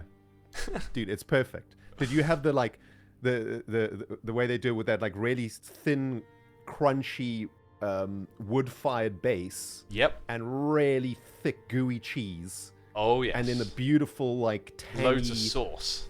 Pepper, yes. Then the sauce, yeah, that, like, tangy, acidic sauce that cuts through the cheese. And then that beautiful, sweet pepperoni on top. Dude, I mean, it's like... It's magic. It is. It's magic. I mean, also... It's like $15 a slice. But still, it's magic. I found an a non-traditional New York pizza place called Unregular Pizza, and on it they put this thing, and you know what? I forgot the name of it. I was supposed to make a note yesterday. Dang it, I forgot to look it up. Basically, it was like a mozzarella ball, except it was filled with cream cheese, and I did not expect it when I bit into it, and I went, ah! Had a foodgasm. I was like, oh, this is too good. Oh, that sounds amazing, dude. It's called burrata. So thank you, Hero Blender, for reminding me of that. Yeah. Oh, that's amazing, man. You can buy that, and you can slap it on your next slice of pizza. Although it won't be as good as New York pizza. So, when did you go to New York? My brother Jono went to study at Berkeley Music College in Boston just before a few years before lockdown. And my mum and I went with him to, you know, he didn't want, he was okay to go on his own, but we decided, let's go with you, you know? Yeah. New country, like, let's go. So we went to New York a week before he checked into Berkeley and just hung out as a family and did, like, you know, the touring, the New York stuff. Yeah, we basically just ate, dude. I basically just found a list of diners, drive-ins, and dives. Oh, that show. That's great. I was sort of doing the same thing. Yeah, getting that. Yeah, list and I of just good chose places. the ones that looked great, and we just went to one of those every day. It was awesome. Yeah. And we found Joey's Pizza, man. Joey's Pizza is just two types of pizza: mozzarella margarita or pepperoni margarita. Or, you know, mozzarella pepperoni. That's it. Smaller the menu, probably a good sign, right? Like, I was talking to my chat yesterday about this, and we have this theory that food in New York City is like, it's like evolution. It's survival of the fittest. If your food ain't the best, because it's a dense city with 8 million people, you make bad food, you're going to die out quick, right? Yep. So, like, there's a lot of competition, and that's probably why the food is great, because, like, the bagels, the delis, all the different types of food they do. So good. You know, I heard that Indian food was not good in America. However, this one little place, it was kind of like a dirty back street, not quite a deli. Yep. You go in there, there's a guy sitting at the counter, it's all dingy, and I got a sag paneer and chicken tikka masala, just a bit of each, as I was picking stuff off the tray, and honestly, they tasted great. Oh, dude, you're making me so hungry, man. Oh, that sounds so good. It was great. The only other city that I've experienced the same sort of food gasms in is Paris, and there's a lot about Paris that I don't like. Yeah. But the food is outrageous. It's the bread, right? Oh, I They mean, know how to do bread. The bread is amazing. The cheese is insane. And just the bakery stuff. So there was two things that I'll never forget. What are they called? Oh, jeez, man. Streamer brain. What are those little French? They're like little discs, chat. Little discs? They're very delicate, like little discs. They look I was like, thinking croissants. But then you said no, discs. Yeah, and I'm the like, croissants are excellent too, but they're like it's like they look like a big like a fat coin, and there's like a fat beautiful coin. cream in the middle. Yeah, it's like a big coin. Macarons? And then cream in the middle, and macarons. That's the one. Macaron. They're like a little burger. You got the two. Yeah. They're a little French burger. What are they Exactly. called? You make them with eggs.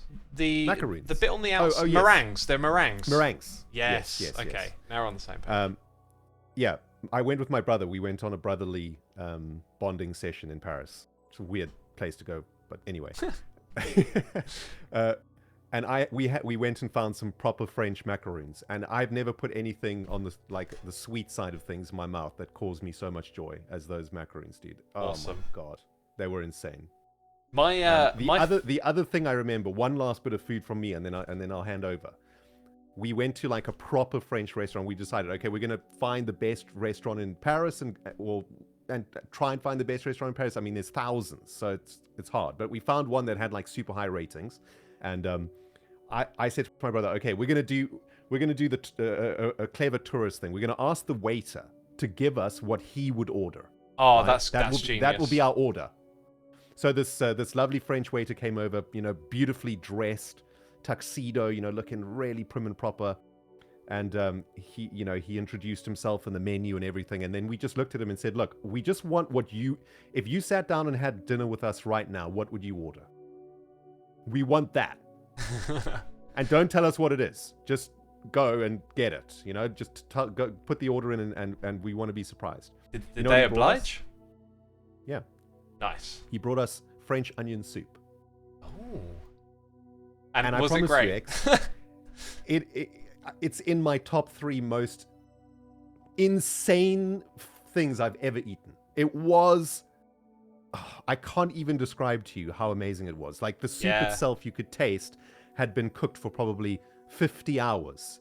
And Nice. it was probably like a stock that was being refilled, like as it got lower, they would add more liquid into it. And so the density of flavor, I don't know how to describe it, was just so intense. It would make your whole body like shiver every time you put a spoon into your mouth. The flavors were so incredible. Salty, savory, beautiful gooey cheese on top with this amazing sweetness from this French onion that you would get every now and then. And then, of course, you had this beautiful strip of toasted homemade French bread that you would dip into that. And when you put that soggy bread into your mouth, that it sucked up all of those delicious onion juices, dude. I mean, it was just like, okay, I can die now. Like, this is it. I will never eat anything better than this. This is the best. It was amazing, dude. I know. It's like onion soup. Every once in a blue moon, you have a meal where it's just like it's too good. Onion soup, dude. Yeah, you'd never think to order it, right? Hmm. I really like that attitude. I've not really done it myself, and I think I should have done it in New York, but I'm just used to like looking at a menu and getting choice paralysis. Yeah. You just want to be like, what would you order off this menu? Yeah. I ate in this Mexican place in New York, and I got chimichangas, and they were utterly fantastic. Like, wait, I don't think I've ever had a chimichanga. What is that? yeah, I had no idea. I'd never seen it on the menu before. It's not. It's like fun to say. a Chimichanga. It's like, yeah, it really is. It's like a deep fried burrito, I think, is the idea. Like, there's all meat and sauce on the inside, then the tortilla wrap, and then it goes and gets deep fried. And then they put loads of, like, sour cream over the top. Oh, so it's crunchy but hot and salty in the middle, and then you got some coolness from the sour cream Yeah. that cuts through all of that salt. Yeah, it's really good. That sounds insanely good. I'd ram a couple chimichangas into my face right now, dude. Yeah. Not gonna lie. It filled me up though. Like I don't ever really feel full after I've eaten, but like I was getting near the end of that, and I was just like, oh, my belly is sending me signals. Like I'm loving this, but I feel full. Oh man. That was good. Yeah, last year I went on a mission to learn how to cook Japanese food. Mostly because I was intrigued to discover if I would enjoy very plain food. And when I say plain, I don't mean it in a bad way. I mean that, Ren, you know, Japanese... my chat Yes? is about to go wild because I, my friend, I can't wait to hear your reaction to this. I boil my chicken and then eat it. We've spoken about this before. Oh, we have. Okay. Okay. I mean, Listen though, like that's simplicity on another level. Like Yeah. chat goes wild whenever I bring that one up. I literally did it today. I cooked a dish and I was just like, "How am I gonna cook this chicken? I'll boil it." I did take the mick out of you for it, but only because I was jumping on the bandwagon. But in fairness, having spent a few months really learning how to cook Japanese food, I have a newfound respect for just respecting the taste of the ingredient and just enhancing the taste with a bit of salt and seasoning, and that's it. Like, for some reason in the West, chicken already tastes delicious, right? Yep. On its own. It tastes delicious. Why smother it with other stuff? Dude, you're talking to a guy who makes salads with no seasoning. Like, I have been eating plain food for quite some time, and yeah, you can totally appreciate the taste, but you have to adjust because you're used to it. You do. So once you stop having all the extra, sugary bits and flavoring, then all of a sudden those raw vegetables, their flavors start to come through more. I mean, that's what I learned a lot with Japanese cooking, because you get yourself a proper rice maker and some proper Japanese rice, and it tastes like rice you've never tasted before. It's incredible. It has its own actually flavor, have right? like sushi rice, and you make it by like soaking the rice for a long time and washing it a lot, right? And then you have to cook it with a very precise sort of time so it doesn't stick. It's a lot of work. Yeah. But it has its own flavor. It's nutty, right? It has like a deep, rich, nutty flavor to it. You don't want to chuck a bunch of gravy on that. The rice itself tastes amazing. Yeah. But what the Japanese do, of course, is they use a little bit of they'll like teriyaki is what we know in the West, is like the bottle of teriyaki that we get. But really, what teriyaki is a bit of soy, a bit of miso, miso, yeah. Miso, like then a couple of different alcohols like white rice vinegar and not vinegar. I've been cooking with all these things you're wine. mentioning. Have you used it's called shaoxing wine or something like that? Yes, yeah, exactly. Yes, I use and that all of stuff these in the things rice. It's just to enhance the flavor because it gives you some salt and some sugar and some umami, right? And that just brings out the natural flavor of the ingredient. It doesn't add more flavor to it. It just, you're tasting what the thing actually is. So I have a lot more respect for your boiled chicken, X. Thanks. Oh, you know what? I would say you're making me hungry with all this food talk, but I feel hungry 24/7, so I'm used to this. Oh, man, I'm very hungry right now, dude. I've still got to stream for another couple hours.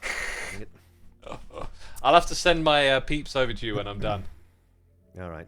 Keep the Hermitcraft fun rolling. Yes. All right, X. Well, listen. Let's go do something else for a bit.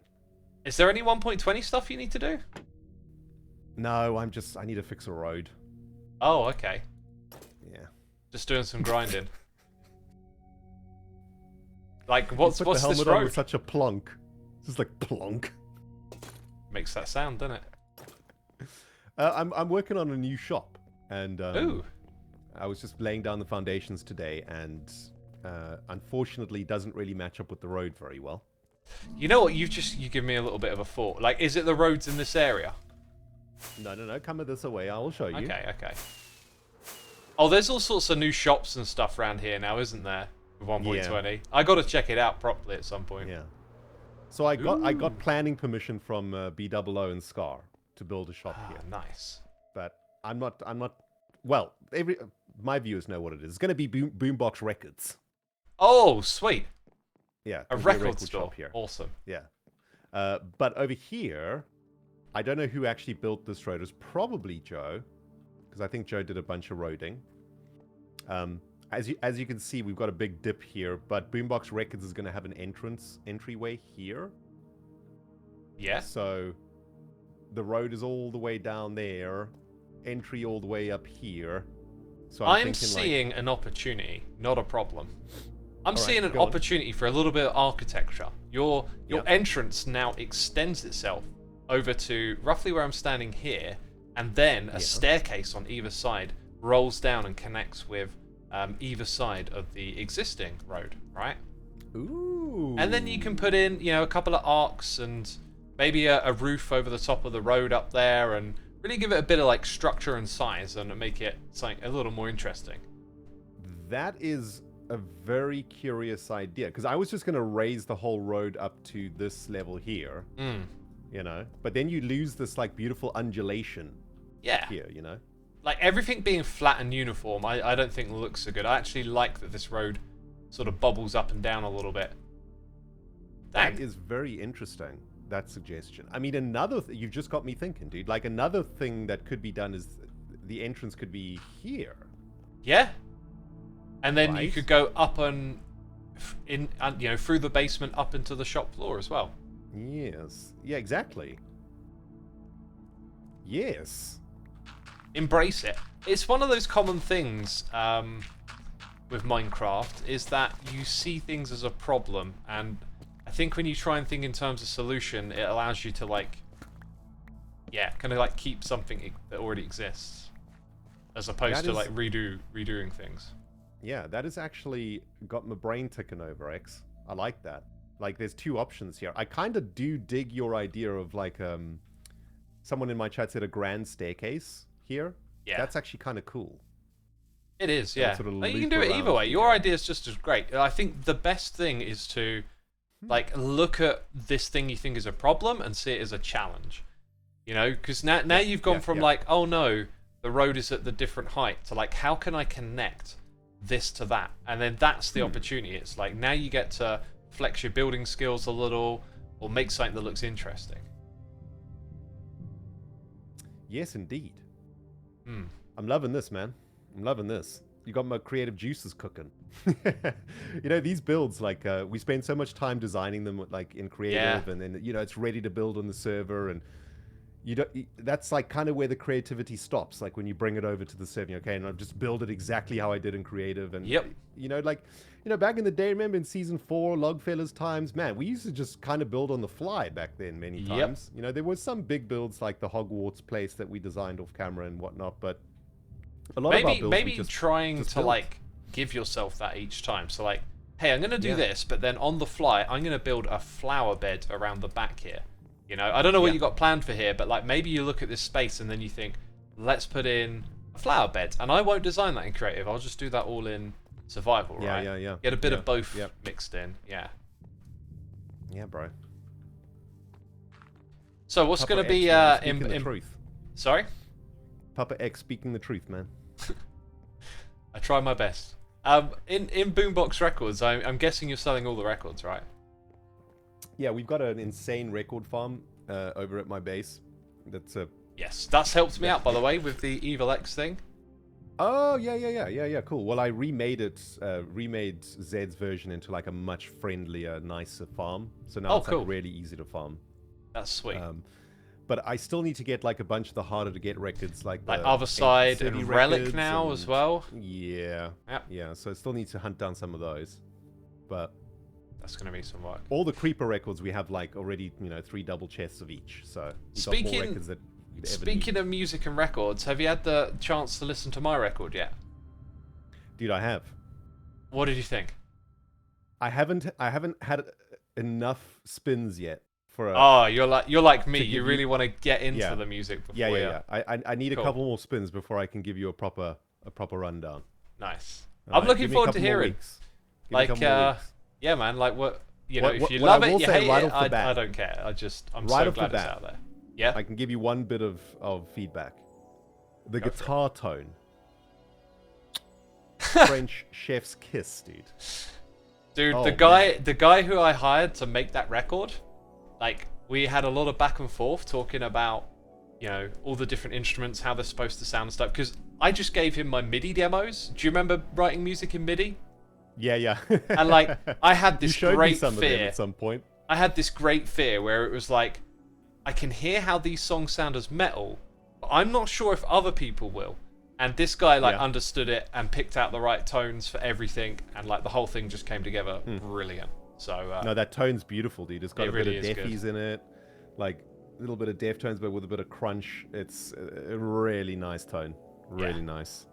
It's awesome. It made me really appreciate like what that is as well, because you know, maybe stuff's a little easier today, but when I tried doing it like 12 years ago, and I was recording like my amp with a dodgy microphone and stuff, like it was really hard to make guitar sound like it did when you were playing it in your room on a record. It was just like madness to get that tone.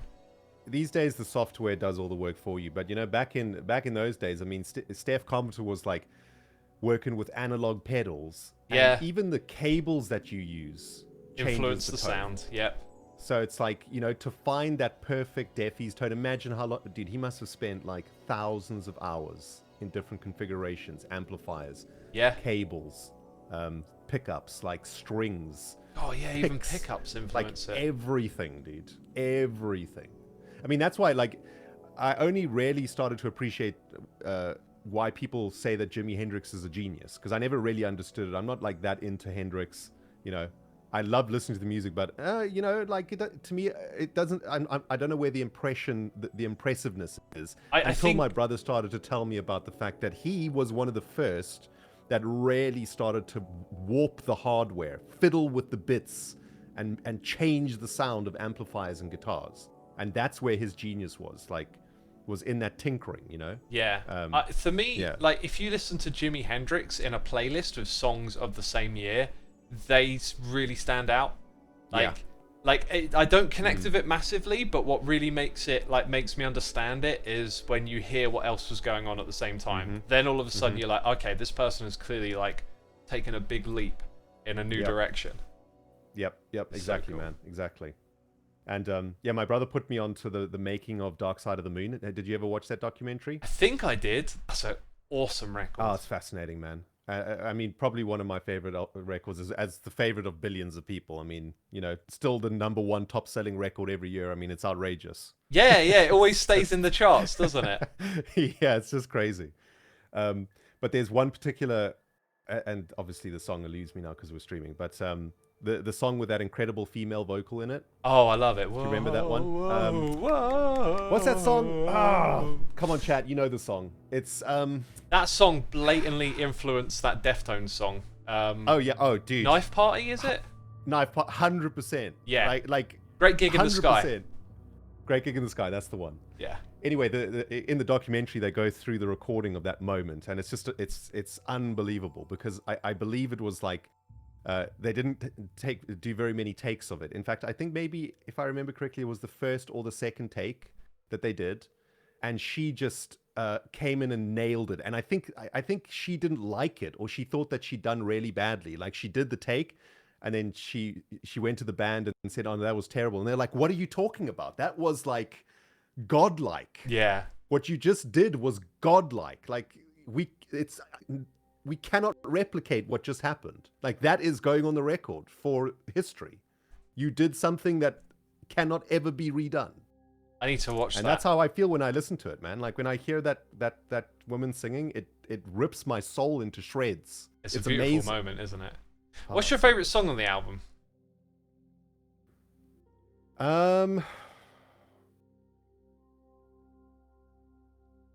Dude, it's so hard, because for me the whole album is like a song. I mean, it is literally one big song. For me, it's always Any Color You Like. Yeah, that intro is so trippy and late. It feels like 3D sound. Like the keyboard notes are just like going in dimensions and directions you can't fathom. It's so good. And to think the way they made those noises was, you know, they were warping wires and stuff inside of like amplifier boxes to like make these sounds. Yeah, they didn't have like a bit of software to like make the wobbles and stuff. Like, they had to do it through wires. Sound a little bit like Skrillex then. I think Comfortably Numb is probably probably one of my favorites. That's a beautiful if not song my favorite too. from the record. It's to me it sounds like I don't know, man. It sounds like the moment when your time here comes to an end and you realize how incredible it was, and you just are so elated with the fact that you got a chance to do this, and then you just go. That's what it feels like to me. That's beautiful. Like a really beautiful moment that we will all experience. You know, that final moment. That's what it captures for me. Dude, I'm gonna have to listen to that album tonight now. Yeah, gotta put these things back on the playlist. I used to listen to those records like all the time. Yeah. Anyway, X. Oh, it's been a pleasure hanging out, my dude. Yeah, dude, I got a lot of notifications to catch up with. Same here. I guess we'll have to get back to our isolated hermit activities. Yes, but thank you for a wonderful Friday evening chat, man. Let's make this a regular occurrence. We need another coffee shop, man. We had a coffee shop in season 7. We need a new coffee shop. Yeah, we could have like coffee streams where you sit with your cup of coffee and have a chat. That sounds cool. Bro, do you remember we spoke to Scar for about 2.5 hours about Star Wars in that coffee shop? Oh god. You remember? I do, yes. Oh man. The Good coffee times. shop. The Mud Cafe was what it was called, right? Yeah, the Mud Cafe, that's it. Awesome. Wait, B-Dubs has a cafe? Oh yeah, B-Dubs does have a new cafe. All right, our next long conversation of twaddle will happen in B-Dubs' cafe. Sounds good. I look forward to it. All right, Ren. Sweet. Take care, my dude. I'm gonna You fly too. off into the distance. Thanks for the chat. We'll watch you. Dramatic fly away. Bye bye. There we go. Don't fail to fly. There we go. Oh. Dang. I didn't know how much I just needed to chat to a friend for a while, you know, peeps. Here we are doing a bunch of like redstone water streams on Hermitcraft. And it's like sometimes you just need to hang out with a friend, right? You chat forever. We had so many noises, so much stuff going on. We had a raid from Pearl. I imagine Pearl is cracking on with the rest of her day. So if any of y'all are still here, thanks for coming by. Be sure to hit the follow button over here on Twitch. Get notified when I do more streams. Cowboy Up's here for 16 months. Duate Destructor is here for 11. Spichenrad is here subscribing, as is the Kirim. And Luceress is here with the Prime. And Cowboy Up is here with the cheers and the biddies. Thank you so much. Thank you so much. Peeps, my mind is like locked into conversation with Ren mode now. It's just, there's so much more stuff I was going to waffle about. But, always a pleasure, right? Always a pleasure. We were going to make signs. I need a crafting bench. Gosh, my mind is just in a totally different gear now, you know? Like, what are we supposed to be doing again? We are placing signs. Luckily, I remember where it was we got to. So, we got to place all these signs now. Signs on sign. We can write on both sides of the signs in 1.20. Both sides of the signs. I think what I would like to do... I need to think a lot about what I want to do with my time. But obviously, you know, I'm going to keep streaming because this is what I do. I stream. I think I want to stream on Hermitcraft and maybe take some of those projects that I would do for episodes and just, you know, just do them here on streams for a while and see how that goes. I think that would be cool because when I said earlier about like wanting time to do other stuff and just Hermitcraft being such a time sink, but like heading over to that little area of Ren, I didn't say anything, but I was just getting mad inspired. It's like, oh look, another building's going up in the area, and I could do this, I could do that. I could build this thing over here. I've got an idea for a shop. I've actually, you know what, I had an idea for a really, really weird, interesting farm that I could just put in like a public area, like where we just were with Ren. That would just be really different from anything you'd seen before. And it's like, the whole thing's on ice at the moment, just because I'm not sure what I'm doing with my episodes, right? Because it'd be a whole episode.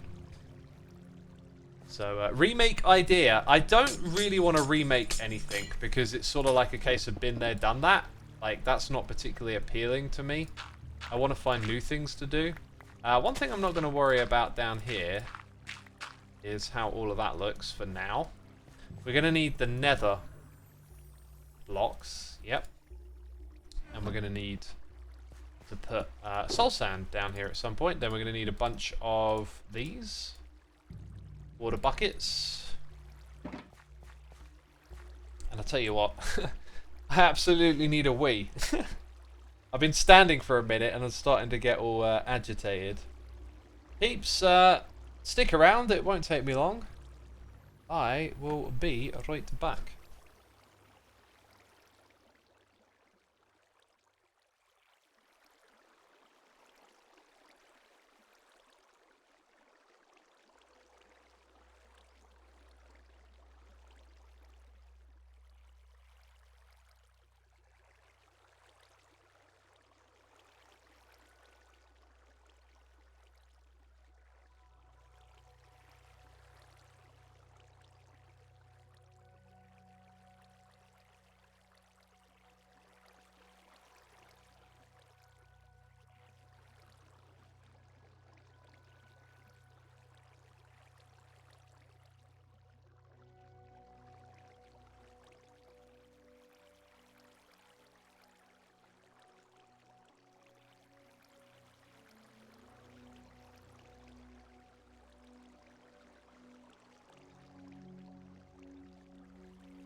Told you I wouldn't be wrong, long, right?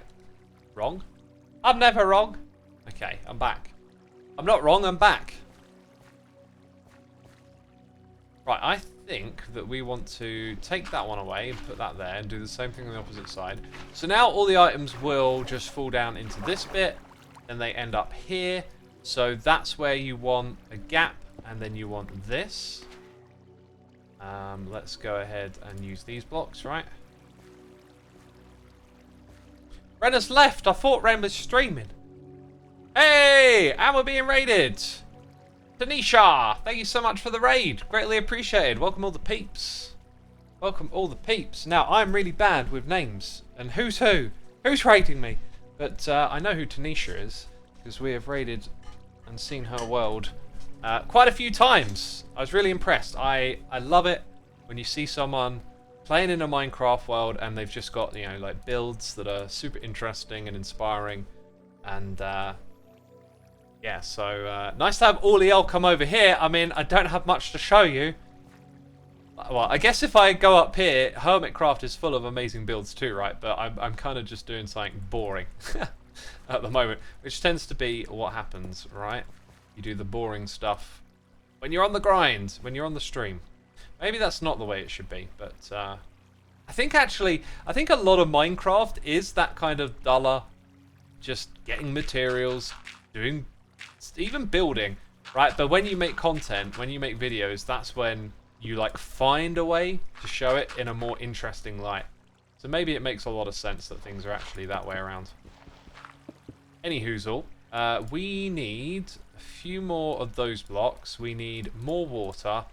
And I could actually use a sign right here instead of a pressure plate, which I was going to use. So that works. Tanisha says, thank you for all the raids. Haha, I wanted to get you back. I appreciate that so much. Thank you for raiding back. Yeah, no problem at all. My thing with raids is that I just like to, you know, find other people doing awesome stuff in Minecraft and, you know, show them some support.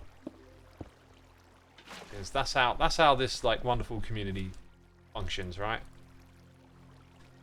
Let's see. Glass and stone. Did I put the glass somewhere? I think I'll put the glass over here. Right, so now the items are going to shoot up, yeah? The only thing is they might, like, pling, out of here. So now they would shimmy across into our water stream. And that's kind of like a job done moment, because now the next bit goes by real quick. And actually, we don't have to technically do anything else today. You know me, of course I'm going to get more stuff done. It's just a matter of building the redstone to dispense the items into this swirly pool of water, but for now they would accept the items and send them over to the sorter. So that's good. Yeah, there's stuff for us to do. Still, like I'm going to build a chunk loader as well as another thing. Sometimes Pearl records for vids while she streams. Yeah, I used to do that a little bit. I could do that more. I'm in a bit of a weird place with making videos at the moment. Like, this content brain thing just gets to me where everything feels like it has to be content, and I don't know. I just getting a bit worn out by it. So like, there's making episodes and doing streams, and then there's like trying to be super organized with like getting more out of your streams to put them into videos, and I don't know. I feel like I've just had enough of it. People are so creative in Minecraft, says Proxy. Yeah, well that's the beauty of the game, really. It's always been a game where you put yourself into it. Like, what's the content? You're the content. You know, I know there's stuff that you can do, like exploration, collection, completing stuff, but once you get past that stuff in this game, you know, the point of it is always just you create the point. Okay, so when we get over here, we need hoppers. We'll have them just simply like drop down underneath this thing. And we're going to have it go into the same large chest that the junk goes in. Let's double check that that's... Oh, that's really good. Dang, that's really good. That's so good that I haven't noticed it until now. Like, some of the best things are the ones you don't notice. Yeah, that is the input chest. Now, in theory, I could actually pump items in at this level here, but I'm just going to pump it in at the same. And then, yeah, we need to go one block over. Oops. Did I just break 2 blocks, or was that recessed? I think that was recessed. In which case, I'm just going to put that there and hope that no one notices. We need this space for that, so we take it away from the block with the redstone that might lock it. Okay, and then it's just simple dimple into this space. Whoopsie. Now I'm trapped down here.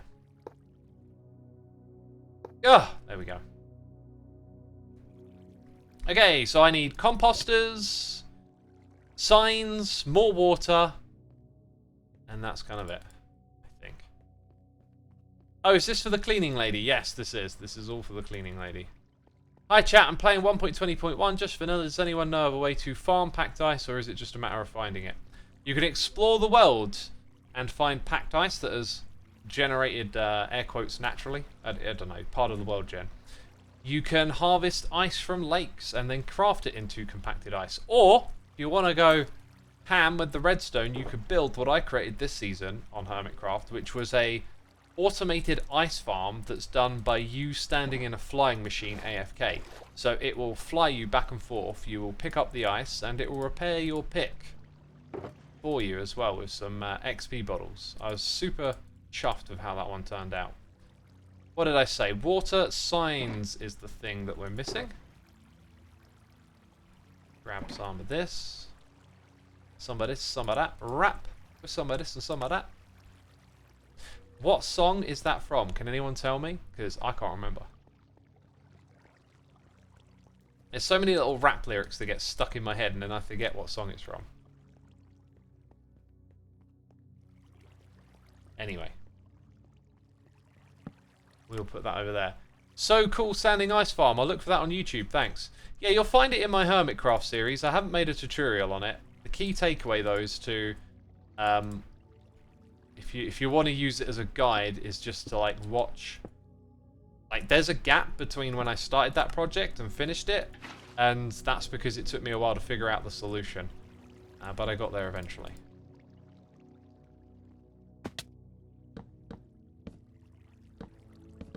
Okay, that will help, you know, with performance. That's why we put composters on top of hoppers. It doesn't feel like we really need stuff like that too much, but like, there is a lot of contraptions all over the server now, so maybe they are adding up and keeping things running good, because things are running good.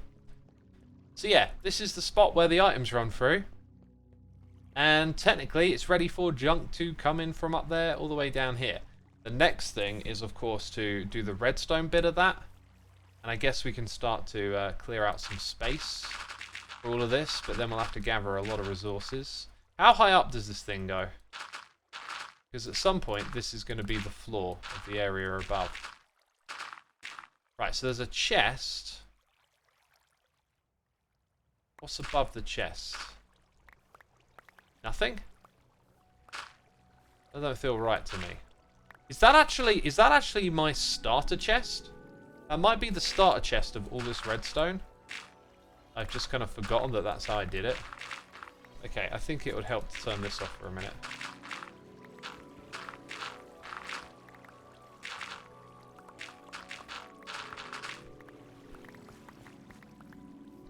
Good night, happy building, says Miridamus. Thank you, my dude, thank you. Next episode, Dr. Dre. That is not wrapped with some of this and some of that. I'm so sure it's not the next episode. That's a totally different vibe to what I got in my head.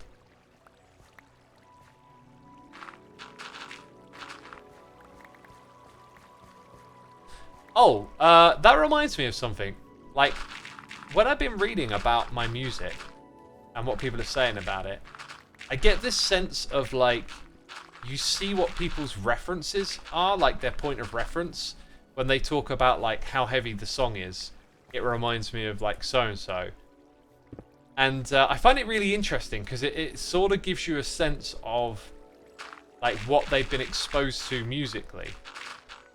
Because take a song like Arcane Pandemonium, for example. I get some people like that comment, wow, this has got some serious Metallica vibes.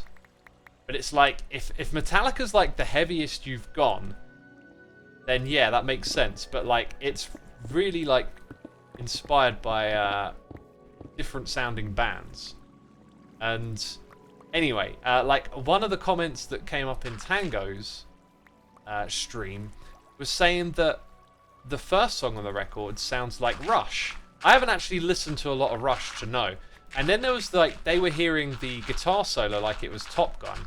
And then there was this moment for me where it's like no, obviously it's all subjective and no one's like wrong or right, but like I did not write that stuff coming from that place. But actually, I really kind of makes sense. Like especially those guitars. I had a lot of people commenting on how the guitars in the intro would give them Diablo vibes. And again, like to me, I'm not hearing Diablo, but then to sit back and hear what other people hear in the music, to think about it, it's really fascinating. Because I probably wrote some of those acoustic guitars in search of Diablo type sounds, because I am obsessed with that song Tristram from that game. That is just one of the most gorgeous pieces of music that, you know, sometimes like being confined to being a video game soundtrack can almost be like a negative. Like it might give you this idea that the music isn't worthy of being treated like normal music, but it's so not true. Like you can have as much fun with soundtracks from games as regular music, and it just so happens that Diablo is home to some very special music, and that acoustic guitar song Tristram is just absolutely stunning. There are 7 guitar tracks that play on acoustic guitars like simultaneously to get that just ethereal, ghostly sound that it's got. And I actually wrote I used to try to write and create stuff that gave me those Tristram vibes. And when I was reading those comments, I was like, that might have been one of the songs where I tried to get that sound, tried to go there, but ended up just going somewhere else. And yeah, so after reading a lot of the comments, I've kind of realized my album is not quite as heavy as I heard it in my mind. Like I'm realizing that I think a lot of the way I write melodies are very strong and distinct, and also quite simple to just sort of take in, and people really pick up on that and comment on it in a way that makes me sort of see that in my own music where perhaps I didn't see it before. Kind of fascinating to have that like interaction to give you a different perspective on it. Isn't it funny how we can be influenced without even being conscious of it? Absolutely, yeah. So like the Hot Guy thing and the Top Gun guitar solo, it has never sounded like that to me at all. Like that sort of almost cheesy kind of upbeat energy. But now I can hear it. Now I can be like, yeah, I can see why you'd think that. And it's just giving me like a different take on my own music, because you hear it in your own head, in your own way for so long, and then other people come along and like add to that. And yeah, just in general, just found the experience like really fascinating to get other people's thoughts on it now. It is heavy at times, but the melodies are so varied and complex, and the mix of those two is just sublime. Thank you. Thank you, yeah. Yeah, it's definitely a mix. The way I structured the record, though, was to go, like, try and go from light to dark, and then come out the other side with something totally different. Because that's, you know, when I was assembling the songs and putting them together, that's just kind of like the way, like, I started to hear. Because I had more than 8 songs to put together. But then, like, you refine them down, you realise, like, what each different song needs to fit with the other ones, and it ended up being that. I've been getting back into it a little bit, just, again, so little time to do stuff, but I've had a few moments to, like, dang it, I cannot find the key. What's the key? I don't even know what key I was trying to press. Oh, this key right there. I've been trying to find, like, some time to start writing again, and I've been picking through all of the old songs. I've noticed something here. The shape of the water is actually different. I think I might have rebuilt the water thing and not realized it. I think I'll save this story for next time, actually, because it's going to be a bit of a long-winded thing about writing music and stuff. But there you go. That thing technically now works. You can come up here and you can chuck your junk into it.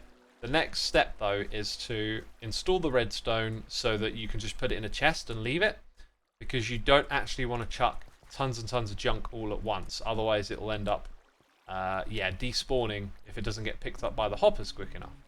So we need that distribution system, and I also need to do a test.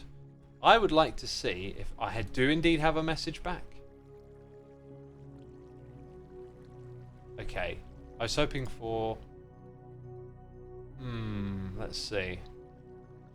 Now, I'll do this later. There was a possibility that we might be able to go and test the system now, but it's probably best to get it 100% right. Now, you probably know where I'm going to send you next, because I mentioned it earlier, but I'll be sending you over to Rendog. So a big thank you to everyone who subscribed, resubscribed, donated, and cheered. Thanks to all the mods, the patrons, the people in chat, the people gifting subs. Y'all are appreciated.